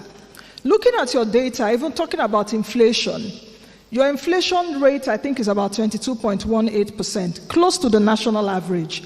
Your food inflation rate is also close to that. During the presentation here, there was a disconnect between what you're doing in agriculture and how it's impacting food prices. So your state is still down there in terms of food inflation and the national average of headline inflation. So I think we really need to put all of that into perspective. And that comes to the fact of what Prof said. Your macroeconomy, inflation, your unemployment, all those things you're doing around entrepreneurship, how does it really reflect on the people? It's fantastic to give people 50,000 or whatever money. I see that as short-term relief. But how much businesses, how much entrepreneurship? We shouldn't just move. I think we should move from empowerment to entrepreneurship. I was listening to the CEO. I was listening to the CEO of Akwa-Ibom. I live in Abuja, so I pass your property all the time. And I'm seeing a disconnect because most of the things that I've heard here is mostly government-driven. And Your Excellency, the Governor, you're doing well now, or you've done well in the last 2 years because fuel subsidy has been removed and you're getting more money from FAC. I tried to look at your IGR. It's been steadily growing, but can you also do more with that? Because if oil price falls to $20 tomorrow, Akwa-Ibom State, with the beautiful plans you just rolled out here, you'll be a bit challenged.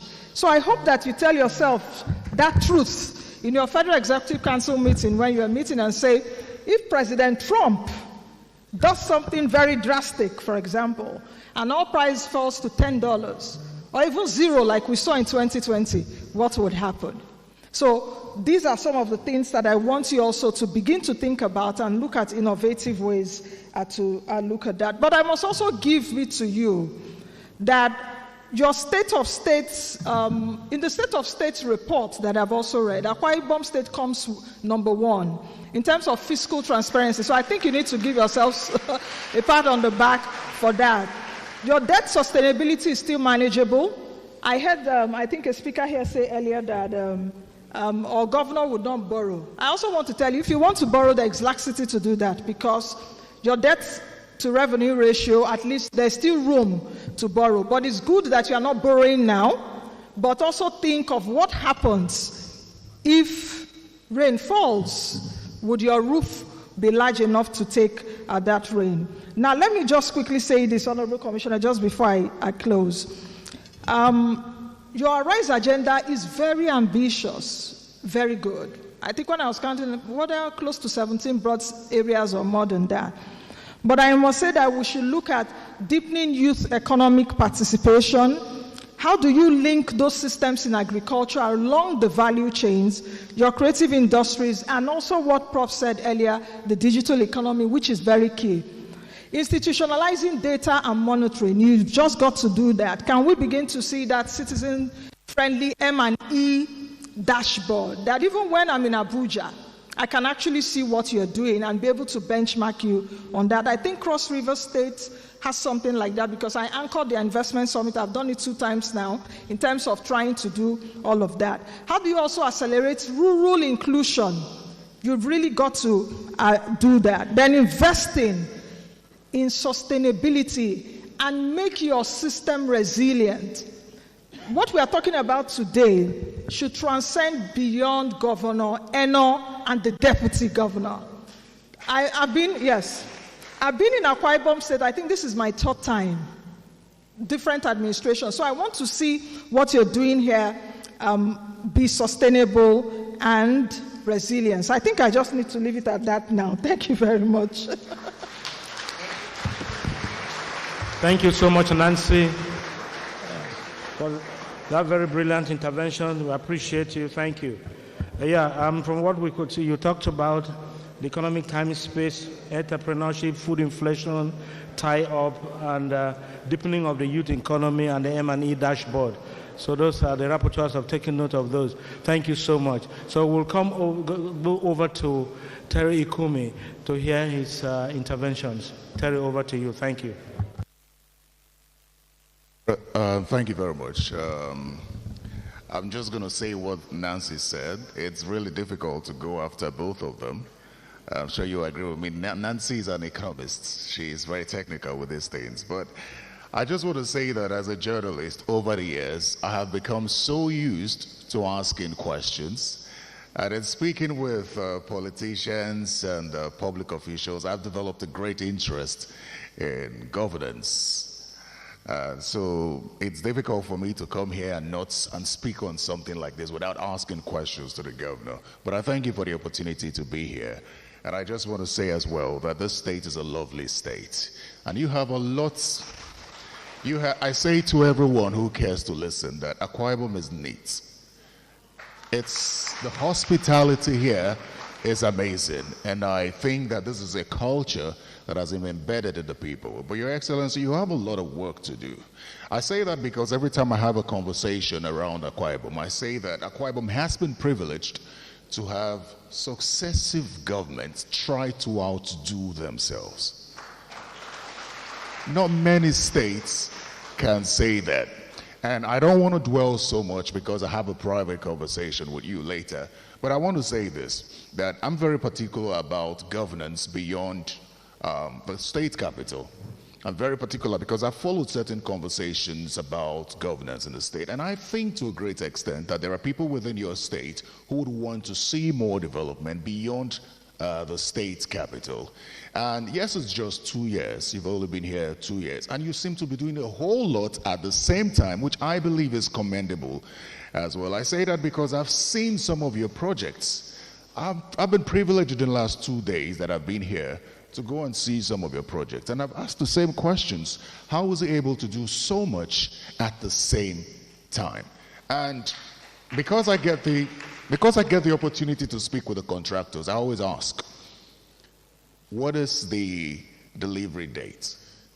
And interestingly, they do have delivery dates, some of them really close by. And I wonder, okay, so this is doable. You're not taking loans, but you're executing projects. And I'm very particular about how you generate revenue. So I thank you for the opportunity to be here. And I'm like that you're willing to challenge national statistics with verifiable data. It's very important. Because as journalists, we really rely on this data to follow up on governance. If we don't have data from the subnationals, because a lot of governors will tell you it's not true, and they kick it out. But if you have verifiable data, you can challenge the statistics of the NBS, and that will help us as journalists. And just as I wrap up, My Excellency, as commendably as you have done, I've heard people here say in the next 6 years you have a lot to do. You have less than 2 years left, Your Excellency. And then after that, whatever evidence you have, you use to solicit for the support of your people to re-elect you for another 4 years. So thank you once again for the opportunity.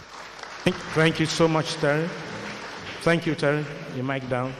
Thank you for your submission, and we thank you for the commendations. Yes, we've taken note of your points. Rural inclusion, yes, at the heart of the Arise agenda is rural development. And if you followed, you will see that every intervention here is driven from the rural area back in.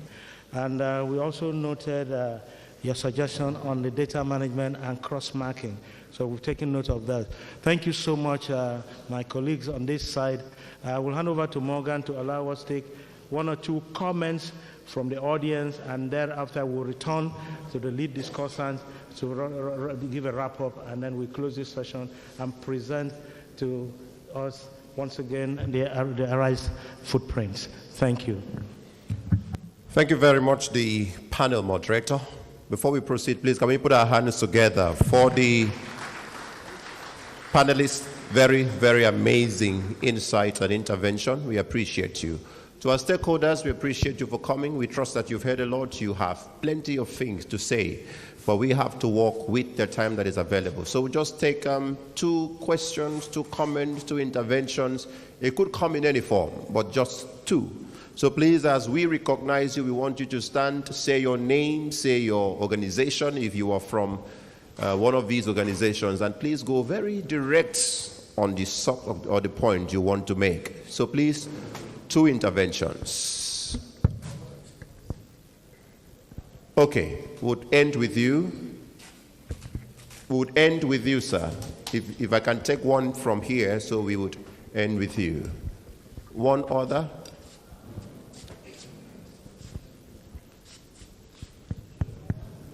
Please, can you go to the back? Let's ensure that this is properly integrated. I think the gentleman in suit there, correct. And then we'll come back to Dr. Abati and we'll end. Go ahead, please. Your name, your organization, your intervention. Good afternoon, Your Excellency, and all protocols observed. My name is Tija Bolton Akpan. I work for Policy Alert, a civil society organization. First, would like to commend the governor for throwing the Arise agenda open for public evaluation. I think this is something we've expected for a very long time, and it's better late than never. However, I would like to say that we came here today expecting to contribute empirically to the conversations holding here. Unfortunately, we did not have the benefit of seeing the evaluation metrics, the methodology for the evaluation, and also the documents that we are going to come to have a conversation on. So while the government is to be commended for opening up the frontiers of citizens' participation, we also have to close the gap of ensuring that that participation is of a very solid quality by ensuring that people have access to data. The other point I would like to make is that Akwa-Ibom State over the past few years has been making a lot of progress on fiscal transparency. I heard Nancy mention some data from the State of States report. However, in the last 2 years, there has been a significant decline on these indices. Recently, we had the Q2 and Q1 budget implementation reports, and these reports were reduced to a scanty 3 pages from the 60-something pages they used to be before. There is no way we can evaluate the Arise agenda without tying it to the performance of the budget. And that is why the state needs to get back to where it used to be in terms of public finance management performance. The third point I would like to make has to do with a long-term development plan which has been copiously elaborated on by the professor. I would say that without a perspective plan, there is no way civil society organizations and professional groups, even community people, can actually key in to the development agenda of the state. Development partners, the international investors that we are courting, need to see where the state is heading to so that they can know what part of the state's economy to plug into. So without seeing the long-term development plan, without seeing the budget indices on a quarterly and annual basis, this is actually going to be very frustrating for development partners and prospective investors. So what's my point? The point here is that civil society is very willing and ready to partner with the state government to ensure that the Arise agenda is implemented on an empirical basis in a manner that can be, properly benchmarked by citizens generally. However, that cannot be done if we do not have access, if we do not have data, if we do not have a seat at the table. Once again, thank you very much for giving us this access. Thank you very much. Thank you very much. We appreciate you, Teacher Bolton. Your Excellency, thankfully today you don't have a table before you. Teacher Bolton now has a seat in the hall. More to come in the future. I'm sure that we'll have a good response to that from the panel. But let's take from Dr. Ruben Abati, which is where we'll end on the interventions. There'll be a lot more of this kind of event. We're just starting. Your Excellency, distinguished ladies and gentlemen, thank you very much for inviting me. I thought today would be Friday, so that we'll have a happy hour. But you all agree with me that we've had a very happy session. Now, let me make a confession. Well, I know this area very well. I went to University of Calabar. So since 1981 up to now, I've been following developments. I've been following developments in this part of the country. But even more importantly, this Arise agenda, there is a WhatsApp group which the Commissioner for Information created, of which I'm a member. There are over 600 of us in that WhatsApp group. You know, even this program, they've been bombarding my phone, and I've been saying, who is doing this? I'm here, I'm seeing things with my eyes and hearing with my ears. But the point I want to make is that, one, this whole issue about transparency and accountability is very important, and a lot more needs to be done in that regard to communicate to the people. Sometimes the conversation is just at elite level, and, you know, big men are talking to big men, you know, among themselves. I think we need to do a lot more in that regard. Otherwise, you will not find the kind of complaint that, oh, certain people don't have access to information, and civil society needs to be involved in the exercise.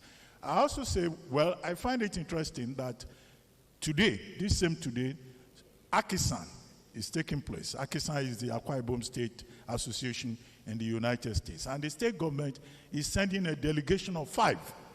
And I assume that some of the presentations here will also be made there. And that's also a good idea, involving the diaspora. And then taking the message to the grassroots. I also understand from that our WhatsApp group that on Saturday there's going to be a town hall meeting by the governor in Uyo here. Maybe that town hall meeting should not be restricted to Uyo alone. There should be town hall meetings giving account to people in other areas. Now, I've seen all the programs, projects, achievements outlined. The question to ask is, all those projects, were they backed by a needs assessment? Or is it a top to the bottom consideration, whereby the state government just says, oh, I think this is what they need in this part of the state, and you just give them what you think they need? Because it's only when there is proper needs assessment and consultation and a feedback mechanism. Do we also have in place a feedback mechanism where the people can approach government and say, well, this is what we think is very right? Finally, I'm trying to summarize. I was surprised that the governor was saying the National Bureau of Statistics is not giving correct data on some of the details. Now, in Q1 2018, this same Bureau of Statistics said unemployment rate in Akwa-Ibom State was one of the highest, 33.37. Now, by Q3 2018, that had gone up to about 33.91%. That's unemployment rate. Underemployment was about 20.0%. Maybe there's been some improvement since then. But I said I was surprised because in 2023, November, if I recall correctly, His Excellency hosted, I think, the body of statisticians in Uyo. And on that occasion, you said, oh, you were impressed with them, I think even the MBS, because they are standardized and modernized their measurement process. Only to hear today that you are saying, well, the same MBS is not doing what you expect.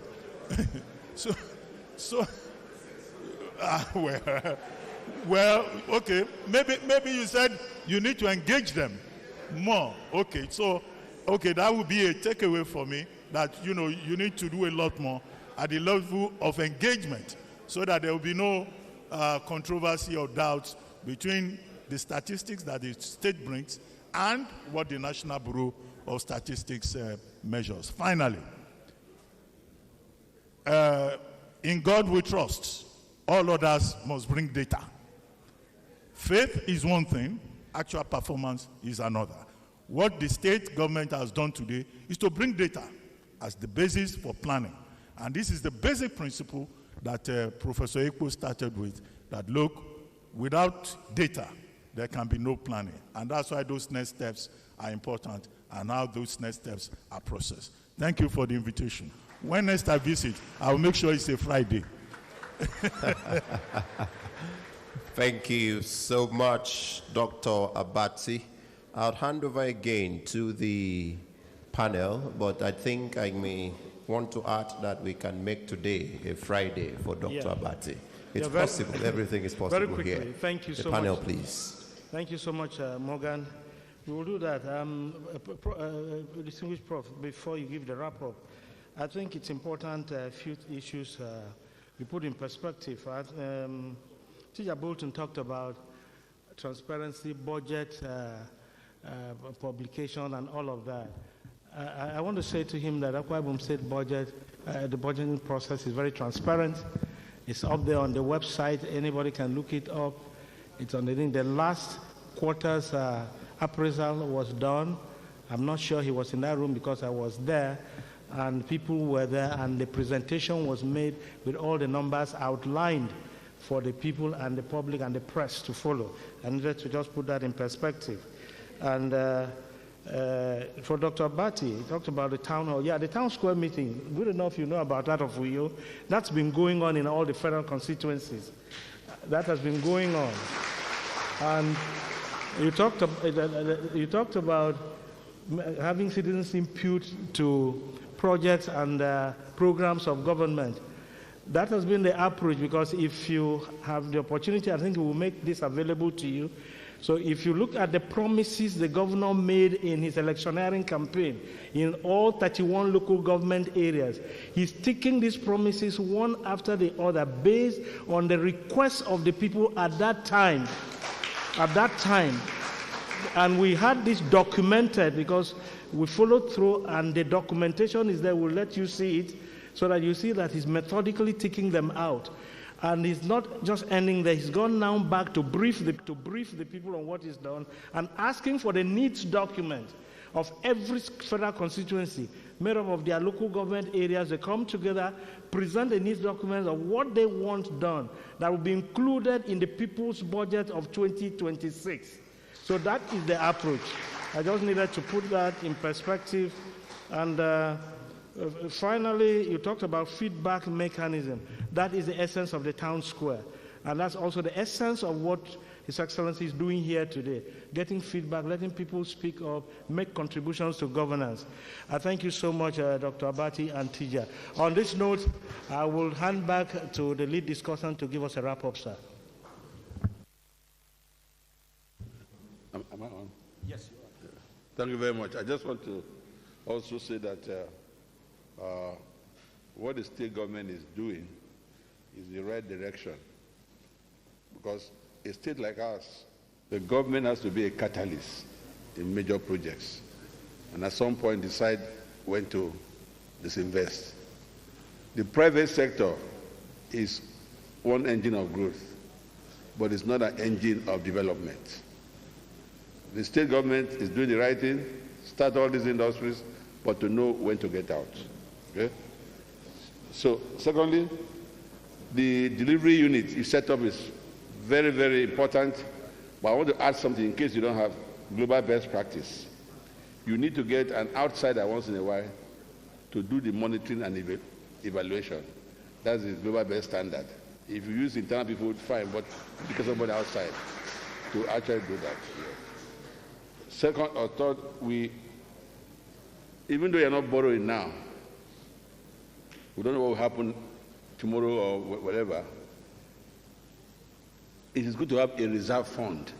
In other words, no matter how small, even if you have to save, as an example, 1 million naira every month, a reserve fund, of course it will be invested. So that in terms of emergency, okay, you can draw on that fund and put conditions how that fund can be accessed. That's how states grow, or economies grow. The last, Nigeria runs a federal system, but we want to make it a competitive federalism, where this state will be so resilient, the economy will so grow that we don't have to go to Abuja. People will be coming here to invest in the state. Okay? We call it in economics voting with your feet. Okay? People will walk down to Akwa-Ibom and stay here. We don't have to run to Lagos or run to Abuja. So all what you are doing should end up in that direction. And Mr. Governor, sir, you cannot be everywhere. you must have people who are dedicated, committed to assisting you. You delegate, if you don't do it, you fire them. Thank you. Thank you so much, our distinguished lead discussant and professor. Thank you, Nancy. Thank you so much, Terry. On this note, Your Excellency, respectfully, I want to thank you for the opportunity of this discussion and the opportunity of moderating this panel. On this note, Your Excellency, I want to request your permission to respectfully present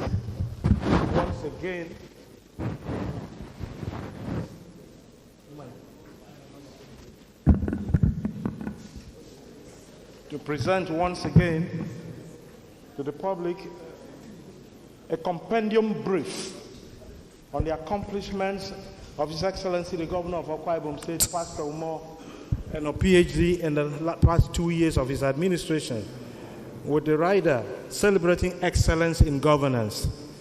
This is a compendium brief that has textual and pictorial evidences of what we have experienced here under the governor's leadership. Your Excellency, I will ask your indulgence to present to the panelists, and I'll step down to you and request you to respectfully present to the honorable ministers and your guests, sir. Thank you, Your Excellency.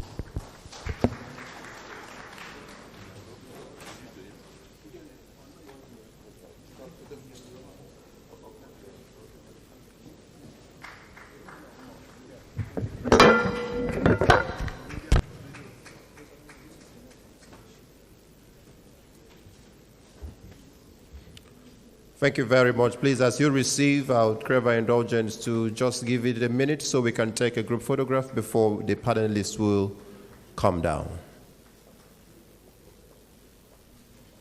Just one photograph.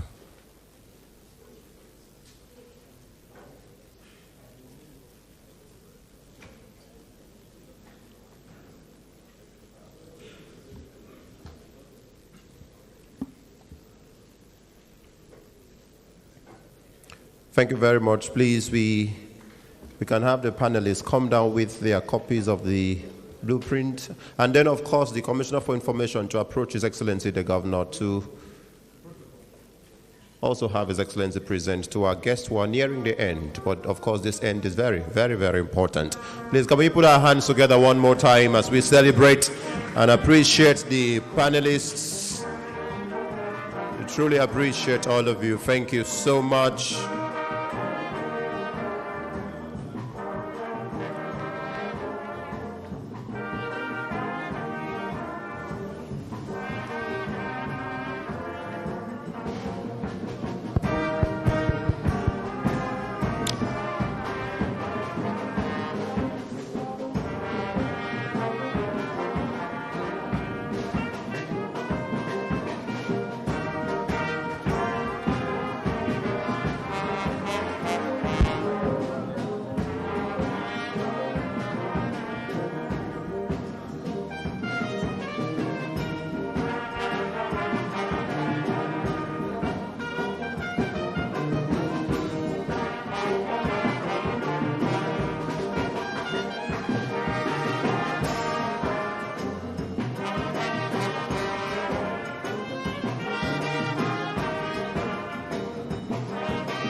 Thank you, the brass band.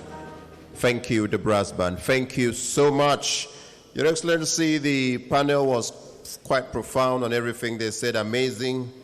Just that it ended on a very scary note as we move on to the next item. When Professor said you delegate, if they don't do it, you sack them. I got very scared. And I hope that His Excellency did not hear that part. I beg you, sir, don't hear that part. We'll take a few remarks, comments from our guests who have come here. The first will be from the Statistician General of the Federation, represented at this event by Chief Austin Oyakora. Please, can we put our hands together as we welcome him for the remarks from the Statistician General of the Federation. You go to your left.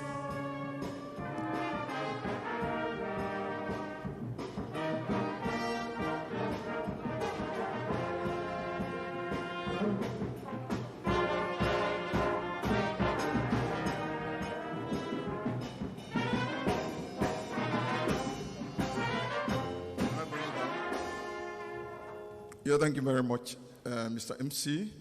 The Executive Governor of Akwa-Ibom State, Pastor Humoeno, I say good afternoon to you, sir.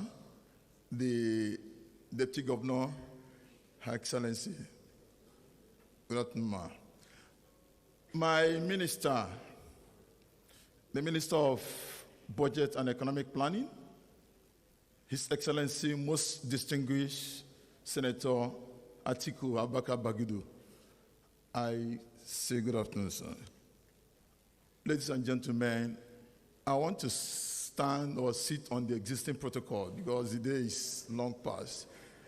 I'm here representing the Statistician General of the Federation, who is unavoidably absent. In fact, he's on another trip to the United States, So he asked me to come and felicitate with His Excellency, the Governor of Akwa-Ibom State, and the government of Akwa-Ibom State. I don't want to take your time so much. Throughout His Excellency's speech, I didn't get any controversy between the Bureau and Akwa-Ibom State government. It was more of agreement to partnership that the state government is going to work with National Bureau of Statistics in all areas of statistics, especially to validate what were presented here. So the Statistician General have asked me to tell you that as a bureau which is in charge of the national statistical system, that we are open to that collaborations. So many presentations were made here in various areas, in various sectors, from health to agriculture to technology and all the rest.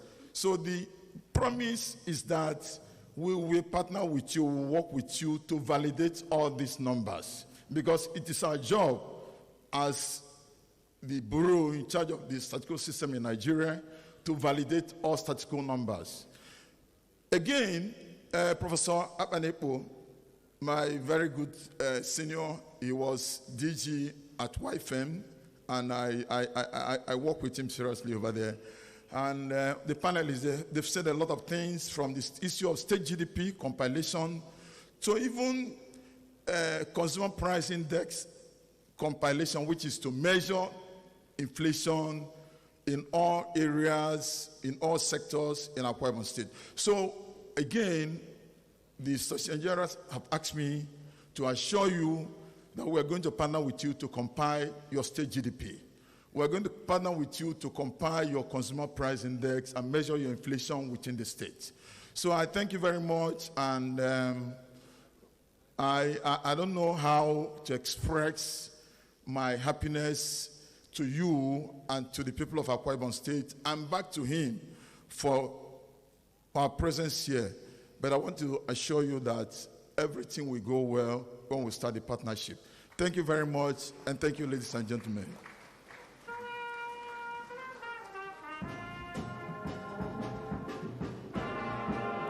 We thank you too. Thank you, the brass band. Your Excellency, the next person to speak will be Professor Abba Gambo, who is representing the DG of Nigeria Governors Forum.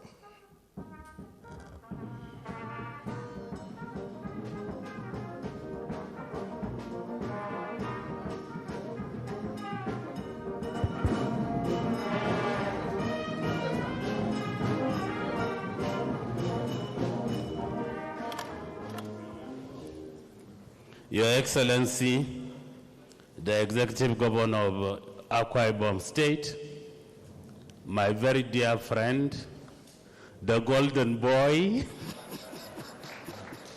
Nobody has ushered that word since I came in, the Golden Boy. So I bring you heartfelt, sincere felicitations from my DG, Dr. Abdulatif Shitu, and the entire staff of the Nigerian Governors Forum. Now, I just want to make a statement. I'm not a new person. The Arise agenda, the A, under agriculture, I was part and parcel of it. You invited me, I worked on that agenda. And I remember I was the class captain of the agricultural thematic area.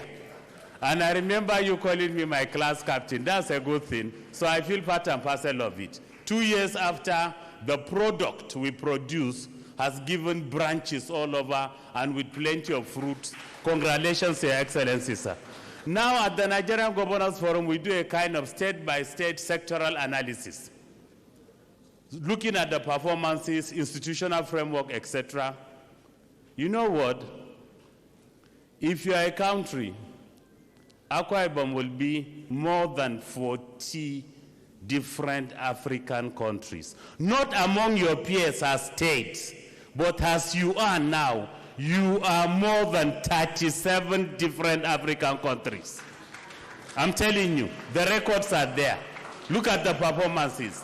Peace, security, agricultural indices, performances in education, the healthcare, the tourism sector, virtually every aspect. Honestly. Now I want to confess a little bit. Before you came in, I was following and greeting everybody, the head of service, the Honorable Chief Judge, my Lord, and then the other people. And then I spoke to the director, DSS, and your Commissioner for Internal Security, that fine general sitting there. You know, up north, security is a very serious issue. As I'm talking to you, some farmers cannot access their farms in some states. And let's tell ourselves the truth. Is there any farmer in Akwa-Ibom that cannot access his or her own farm? And in Akwa-Ibom, virtually everybody is a farmer. Is it not true? Then definitely, if we're talking about food security, which is the #1 state in Nigeria, Deputy Governor, I thank you. Most distinguished Senator, I thank you. Your Excellency, I was talking to the very humble Chief Judge of the state, and then I asked her a question. I said, how many governors have you sworn in? She said, I did one, and I'm waiting to do the second one in 2 years. And I think the message is clear, not from the legal perspective, but from the academia where I come from. If she said she's going to do another one in 2 years, Your Excellency will be here in 2 years for another swearing-in ceremony for your second term as the governor of this state. And then finally, I want to talk about your personality. I'm telling you, I was talking to your Commissioner of Budget. Without borrowing, you are doing all this. I said, how are you handling it? Really? It's not easy. When you look at the debt profile of other states, and then you, that you are not having a single debt, then it makes everything amazing. But then I'm not surprised, honestly. Your intellect, your vision, your mission, your proactiveness, your pragmatism, your respectability, your responsibility, your receptibility, your acceptability, your adaptability, your humility, and care for all and sundry has raised your standard in this country among your fellow governors. Thank you very much, Your Excellencies.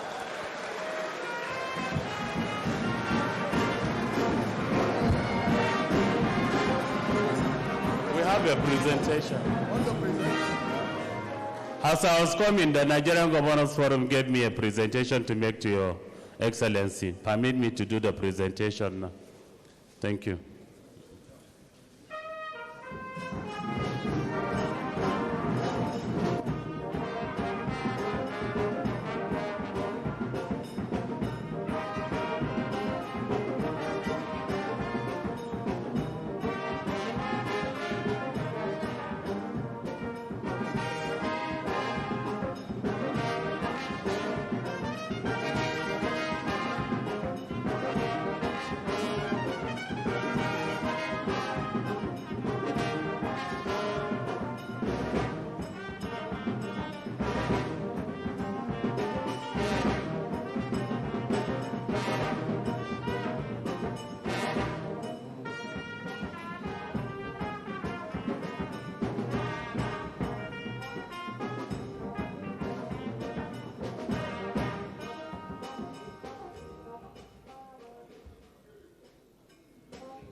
On behalf of the Director General of the Nigerian Governors Forum, Dr. Abdul-Latif Shitu, I, Professor Abba Gambo, the Aggregate Advisor to the Nigerian Governors Forum, I have the singular honor and privilege to present to you the Best Governor Award of the year 2024.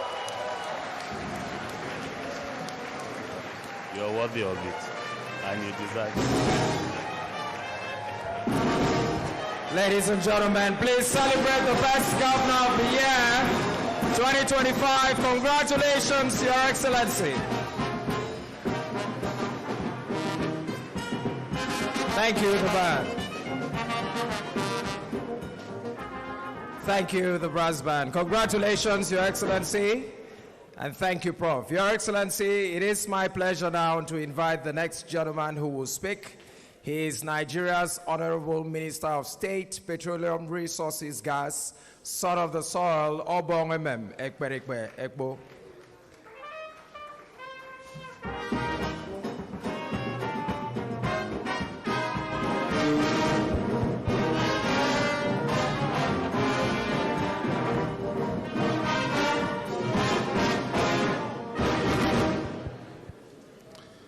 Your Excellency, the Executive Governor of Akwa-Ibom State, the Deputy Governor, my senior brother, Honorable Minister of Budget and National Planning, the Chief Judge, distinguished senators, representative of the Governors Forum, honorable members, and the panelists, distinguished ladies and gentlemen.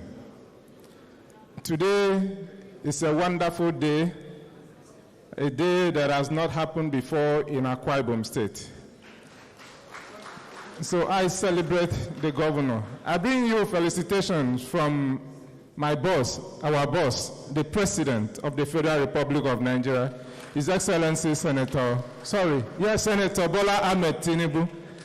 And I bring you greeting from your own, the Senate President, Senator Godswill Akpabio. While I was seated there, beginning from the State Secretary presentation to the Governor, to the Executive Advisor, to the Akipok man, right inside me, I was feeling my senior brother, His Excellency Senator Bagudu, former governor of Kebbi State, thinking, is it possible for me to take Governor Mono to come and be governor of Kebbi State? I have served for 2 terms. I cannot be governor again. And today, he has been given honor as the best governor by the Governors Forum. Can we rise up and celebrate our own? Your Excellency, Pastor Omar Bassier, PhD. Thank you very much. Please, can we sit down? We have to celebrate what we have. And this scorecard that he has presented today has never happened. 2 years into the administration, he has decided to call the critical stakeholders, the distinguished senators, House of Reps members, House of Assembly members, the critical stakeholders of Akwa-Ibom State, and say, this is what I've done within these 2 years, under a RISE agenda. Has it happened before? No. It takes a man with golden heart, a man who is ready to serve, who is ready to accept criticism, constructive criticism, to do what he has done. So we need to celebrate him. We need to encourage him to move ahead, because by tomorrow, Akwa-Ibom will be a different place. Now they have rolled out so many projects and lining up about 50 projects again. After 2031, what will the next governor come in to do? Is he not coming in to service all what has been established? Congratulations, Your Excellency. What do we expect a man to do? He came in, met a bill of over 90 billion, pension and gratuities. He has paid 78. How many is remaining within 2 years? Can't we celebrate a man like that? We should celebrate him. Your Excellency, you are doing well. You are in Akwa-Ibom for a mission. You are a Democrat. You resume office. You did not look about issue of political parties. You carried everybody along. No wonder you are performing with what has been rolled out. Let me tell you, sir, Professor Chris Ekong joined APC in 2015. He was the one coming out. He didn't join APC in the last 2 months like you and others joined. He has been in APC since 2015. He's the one that come out. Opposition always criticized, but he came out and rolled out everything, which means in APC and you in PDP, he was admiring what you were doing. And so you need to be celebrated. I'm happy to come from Akwa-Ibom State, and we have only one Omano in the whole world, and that Omano is from Akwa-Ibom State. Your Excellency, congratulations. We'll continue to support you. All the observations, I'm happy I saw Nancy for the first time physically. I've been seeing her on television. Thank you for bringing Nancy for me to today. All what they have been observing, all observations, I believe you have taken note of all those things. You have started. And so perfection cannot come at once. And whosoever carries something to the public needs some input so that they can improve upon that. And I believe by the time we come back next time, it will be wonderful. Congratulations, and God bless Akwa-Ibom State and the Federal Republic of Nigeria. Thank you.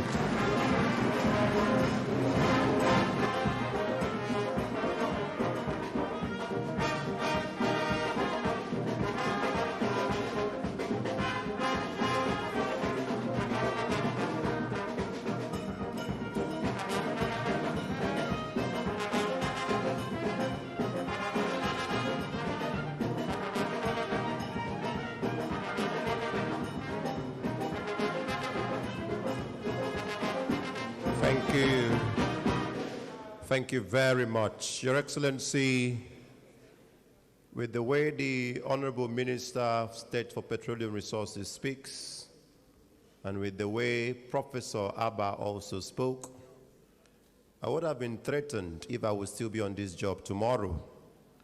All the adaptability, transparency, humility, only a state MC should do that, but he did for you. Please, can we celebrate all of them one more time?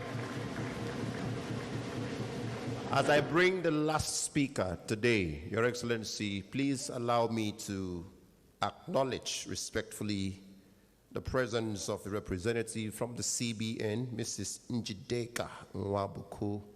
We appreciate you and we thank you. Let me thank our royal fathers who have been here from the start till now. Paramount rulers, you're truly honored. The spiritual fathers who pray for Akwa-Ibom State, we thank you for coming to see the result of your prayers. and of course the security commanders, chairmen of local government areas. We honor you and we appreciate all of you.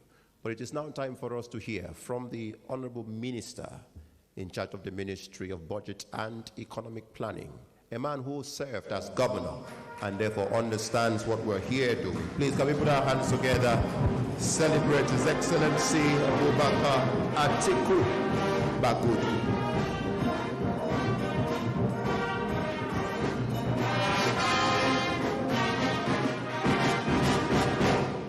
Your Excellency, the Executive Governor of Akwa-Ibom State, Pastor Umo, the Deputy Governor, members of the State Assembly, the Chief Judge of the State, National Assembly members, my brother, the Minister of State Petroleum, Gas, Ekperek Piko Ekpo, my colleagues, Senators Ekon Sampson, and my boss, Senator Bob F. Young, and another boss also, Senator Aloysius Etuk, as well as Senator Helen Esweni.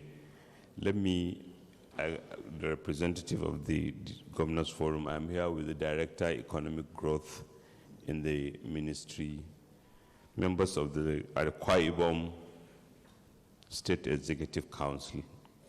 Good afternoon, all. And let me first start by thanking His Excellency for inviting me. And I'm very, very honored for the invitation. And I'm very honored to be here to witness what I've had, social impact of Arise. And not only what I had, it helps me in my job, because as Minister of Budget and Economic Planning, I'm implementing the National Planning Commission Act, because our constitutional federalism envisages that the three tiers of government should work together. In fact, it directs that. Section 13 of our Constitution direct all those in authority, legislative, executive, and even judicial, to work together in furtherance of the achievement of the fundamental objectives and directive principles of state. And the oath of office all of you swore into, which is contained in the Constitution, is explicit about the fundamental of achieving the fundamental objectives and directive principles of state. And therefore, to be invited to witness the interrogation of an agenda by a state is both laudable and commendable, and one of those few in our national polity. When President Asiwaju Bola Ahmed Tinubu unfolded the Renewed Hope agenda, which incorporate elements like, let us confront our reality, we are not where we want to be, let there be no blame game, but let us have a strategy which we can speak to, for which we can be held accountable, and which we can interrogate. And today we have Arise, or rather we have listened to Arise, which is in similar way, Ben, because when His Excellency spoke earlier today, and that's one of the very reasons I like listening to him and actually celebrating him as one of the beacons of light in our society, because even today when he spoke, he literally, the critic in him actually quoted Peter Drucker, and he said what he was doing. So even for those comments, he has laid the foundation, because he said you cannot improve what you cannot measure. So in his characteristic humility, he said, here's what we have done in 2 years. I'm inviting responses, acknowledging that I have done well does not mean I cannot do better. Congratulations, Your Excellency, and well done for that humility. And you equally captured the moment that we are a federation, and not necessarily a competitive one like the professor said, but constitutionally a cooperative one. And when the head of delivery unit was speaking, he repeatedly said, consistent with our national development plan, because you, as one of those beacons of light in Nigeria, is one that believes for any subnational to work, any state to achieve its objective, we should build a Nigeria that works for all. And that's what you are building in Akwa-Ibom. And I'm very proud of you. Unlike my sister Nancy Ilo, I happened to sleep in Uyo on June 5th, which is Eve of Salah, the Eid al-Kabir. And in the morning of the 6th, which is Eid al-Kabir, one of your aides graciously arranged for a vehicle to take me to the Eid ground in University of Uyo. And I was there early, and I was there with one vehicle. So I had the opportunity about 2 hours to interact with across a broad spectrum of Nigerians, particularly from other states, from Oshun, from Borno. I met students from Army Air Force Command School. All of them that I spoke with sent me then to a message. It was a message to you to say thank you, because they describe a state that is peaceful, is welcoming, that is accommodative, that under your leadership is including all. Why do I mention that story? Because it resonates with the social impact assessment we are doing today. Because I met 2 tailors, one of them from Oshun, one of them from, I believe, Nasarawa State. And I asked them, but how do you get business here? How do you know? Well, one of them, the person from Oshun, answered that this is a state where if you are willing to put effort, you will be rewarded. That is the golden dream of all we are doing. So congratulations, and thank you for the achievements being recorded. Yes, some of the observations are correct. You are leading with state resources that the reforms in the last 2 years have helped in mobilizing, and there could be some risk. But most of what I saw are capable of absorbing investment from investors that are out there with little risk. So we see an agenda arise for a state that is on the rise. And congratulations. And you, Your Excellency, also spoke about the National Bureau of Statistics, which is one of the agencies I supervise. And you made the important point of collaboration, but also the important point of states having their own statistical agencies, which you have done. Methodologies, sample sizes are things that have to be interrogated and have to be understood, because quite often when we don't understand them, even the statistics that are produced can be puzzling and confusing. We struggle as a nation under the presidential directive to ensure that National Bureau of Statistics remain absolutely independent. But even me as supervising minister, sometimes I have headache with some methodologies, but I support them, I support what they do, and therefore that observation is quite apt. Your Excellency, like I said, I've always enjoyed listening to you, and you are a very, very deeply philosophical person, peaceful and philosophical. And your actions and what I saw today, all the comments reflect the fact that you are not just saying those things. Those things are emanating from your belief system, what you believe and what you communicate and what you live by. When you quoted Deepak Chopra, that the choices that we make determine the future we want built. Arise is a choice that you made, an excellent choice for the people of Akwa-Ibom, but more than the people of Akwa-Ibom, also for Nigerians.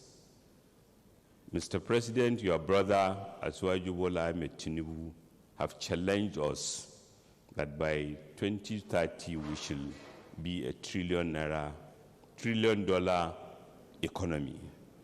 I feel comforted sitting there because I saw one of the elements towards a $1 trillion economy. And because we are a federalism, because we are responsible for monitoring and evaluating all state plans, this is something that we will share with others, not to copy from, but to be encouraged so that they can evolve their own strategies that they will speak to consistently. One strategy may differ from. It's amazing that Akwa-Ibom will unfold a strategy with the first being agriculture, second being rural empowerment, the third being infrastructure, the fourth being security, the fifth being education. One will have thought to see energy first. But you believe that as you have shared your experience with your farm, that this is a state that will compete with Netherlands in agricultural, and it can. It can. It has all the ingredients, and so that speaks to the consistency of the strategy and the agenda, and I'm really, really, truly honored to be here, and I congratulate you. I congratulate the Akwa-Ibom people, of which we all are in this agenda, and I congratulate Mr. President Asuwaju Bola Ahmed Tinubu for his leadership. Last week, with your support and to complement what is being done, we unfolded the Renewed Hope World Development Plan, some of the ingredients of which I have already seen here. And the whole idea is to identify at least 1,000 economically active individuals in each of the 8,809 wards in Nigeria, that the combination and totality of local government, state government, federal development financing, and private capital will come and support, so that they will blossom into companies, into enterprises, and to borrow from Nancy, move from empowerment to entrepreneurship. It is already happening in Akwa-Ibom State, and I congratulate my brother, his governor, and the people of Akwa-Ibom. Thank you.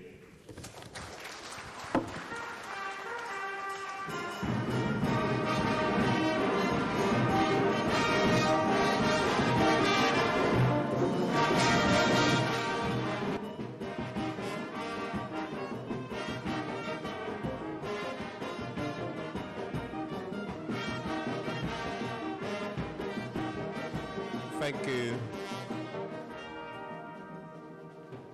Thank you, Your Excellency. Now for the vote of thanks, which will be the penultimate item before we close with the national anthem, I want to welcome Her Excellency, the Deputy Governor of Akwa-Ibom State, distinguished Senator Dr. Mrs. Akun Eyarenyi. Please, can we celebrate her as she comes forward? Immediately after the vote of thanks, we will take the anthem to close.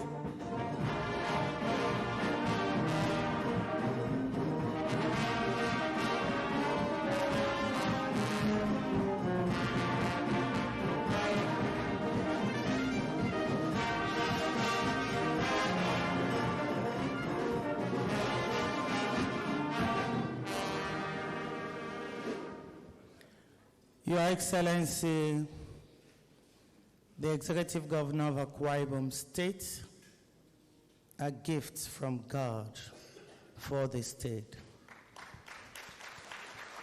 The best Governor of the year,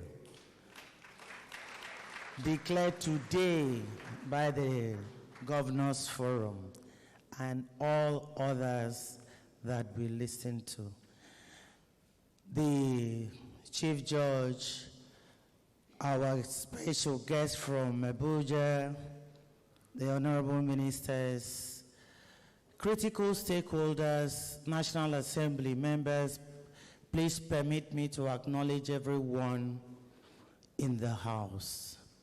I stand here today fulfilled, very happy, very excited to return all glory unto God Almighty, because my job here is just to thank and appreciate God and everyone.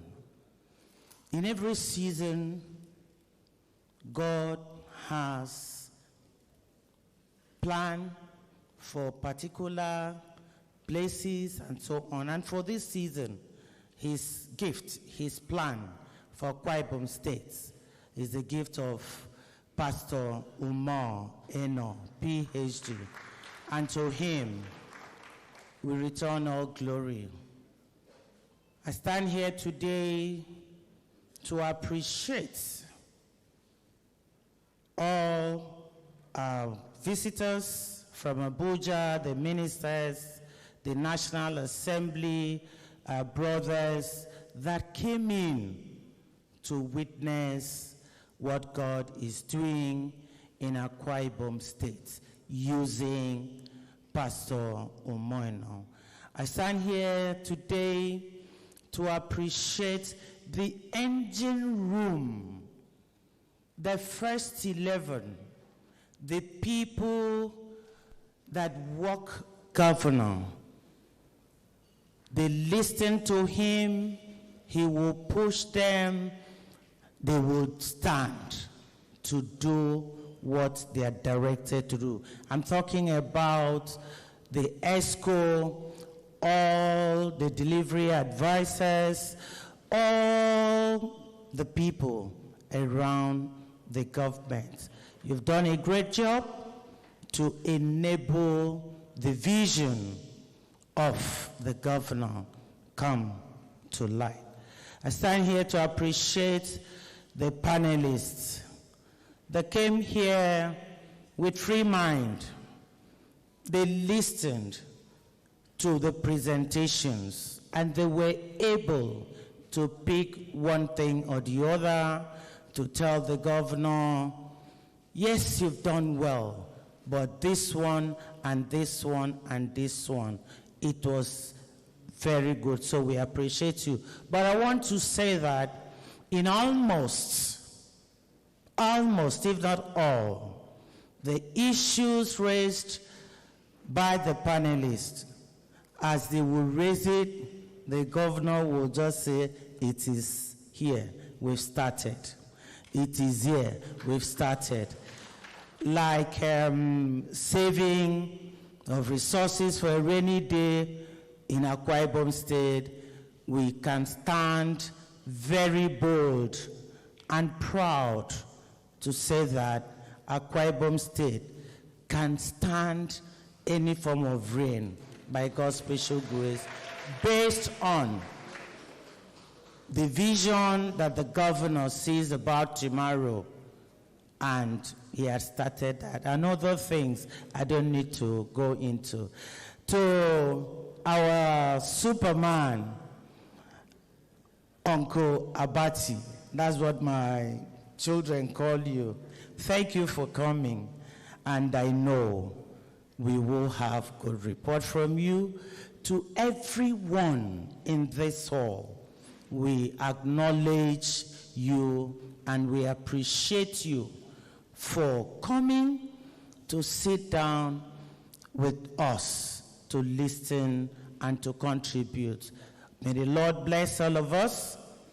As we return, God will take us back safely. But before I drop this mic, let me thank one man that people don't usually remember to appreciate. Barrister Morgan Ekanem, thank you. The brass band, thank you. The press, thank you. God bless you all.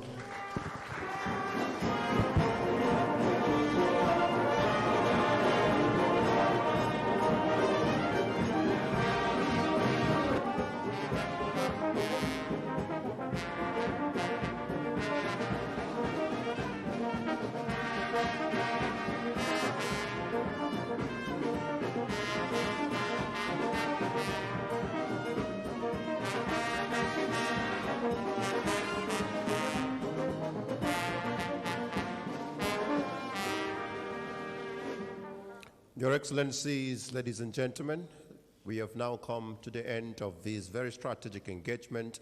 Appreciate all of you, and I ask that we please rise as we end with the national anthem. The anthem, please.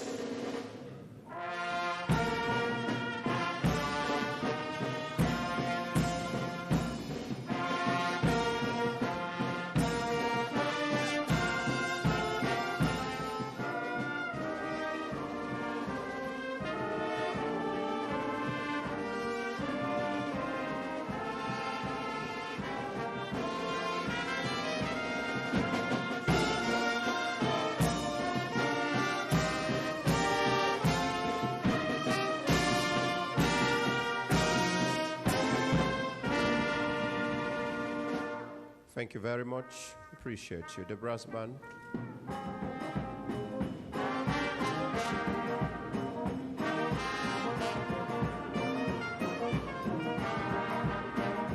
Every weekday on Business Nigeria, we uncover the secrets of the financial world. We analyze the stock market, shares, bonds, and the thrilling world of cryptocurrency.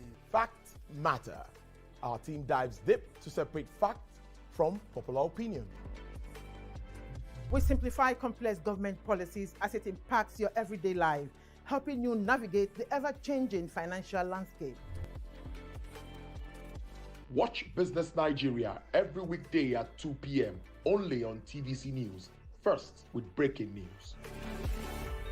Imagine a country with over 300 plenty languages. Why you go the only focus on Yoruba, Hausa, and Igbo? Where we get a common language where they unite everybody from Oga to even Madam self and every person waiting for street. That's why we dey introduce you 89.9 Yanga FM, the #1 urban pidgin radio station where they unite us all.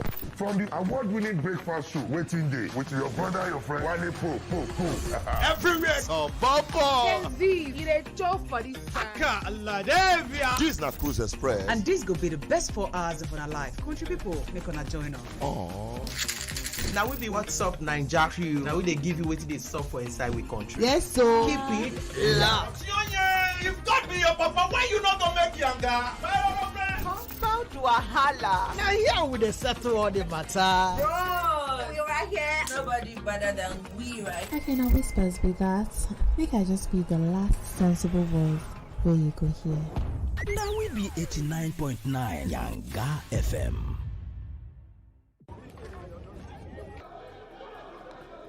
Every second, every minute, every hour, and every day, time doesn't just tick away.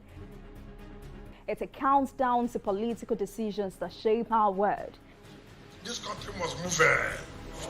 Imagine the impact these decisions have on our lives. Some are consequential, others may leave us intrigued or baffled. You will have no better friend and partner than Nigeria. Step in and feel the frenzy like never before. Join me every weekday for an hour of fact-finding interviews where questions cut to the core. How would you say your administration has fared in these sectors? I will dig in to get to the heart of issues, from local politics to global insight. Join me as I unearth the power plays, jaw-dropping revelations and the unfiltered truth. This isn't just politics, it's unraveling the stories that matter. Brace yourself for Politics Tonight every weekday at 8 p.m., where every decision echoes along the corridors of our lives. Politics Tonight, only on TVC News.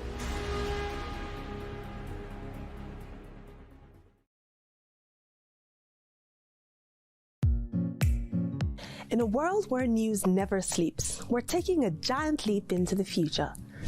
We at TVC Communications are proud to introduce a new era in news broadcasting.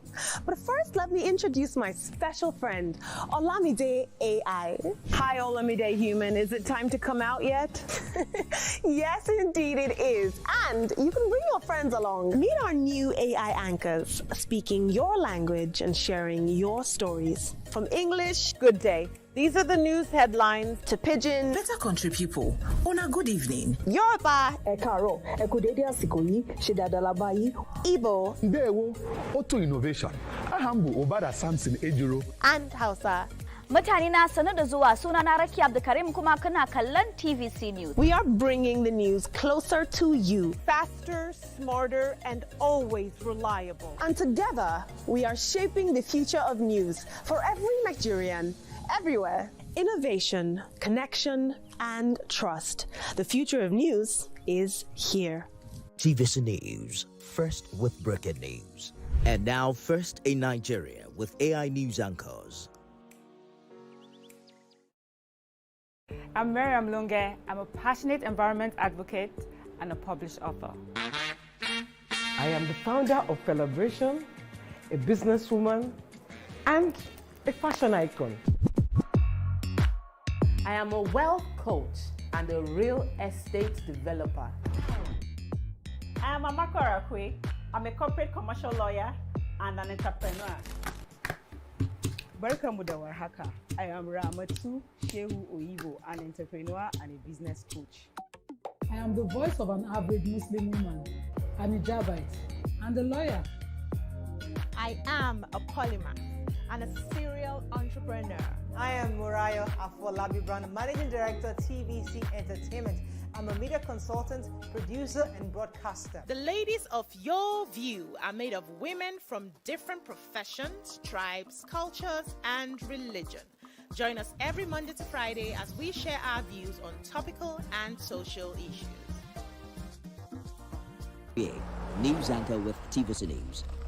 My day is usually busy and it's difficult keeping up with breaking news stories, trending stories, business news, stock exchange and what have you. But with TVC News on WhatsApp, I'm able to catch up with all the breaking news, real-time updates and trending stories on the go, right on my phone, no matter where I am. It's quick, easy and always on.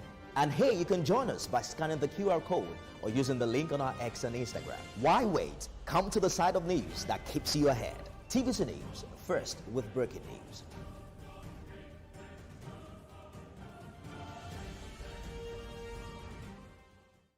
Akwa-Ibom is my fatherland. God bless Akwa. We will invite all Akwa-Ibomites to arise to the faith of greatness with our Rise agenda. The sun is rising, the land is peaceful. It's so amazing that I can see. I want you to fly, yeah. Say, I am the future, yeah. It is time for consolidation of recovery efforts in Borno State, devastated by years of insurgency and terror. From security to education, health, agriculture, infrastructure, and housing, every sector has continued to bear the stamp of Zulum's visionary leadership. Join us on Borno Restoration as we try showcase and analyze developmental strides of Professor Babagana Zulu and his overwhelming care for the vulnerable. Borno Restoration on TVC News every Saturday at 8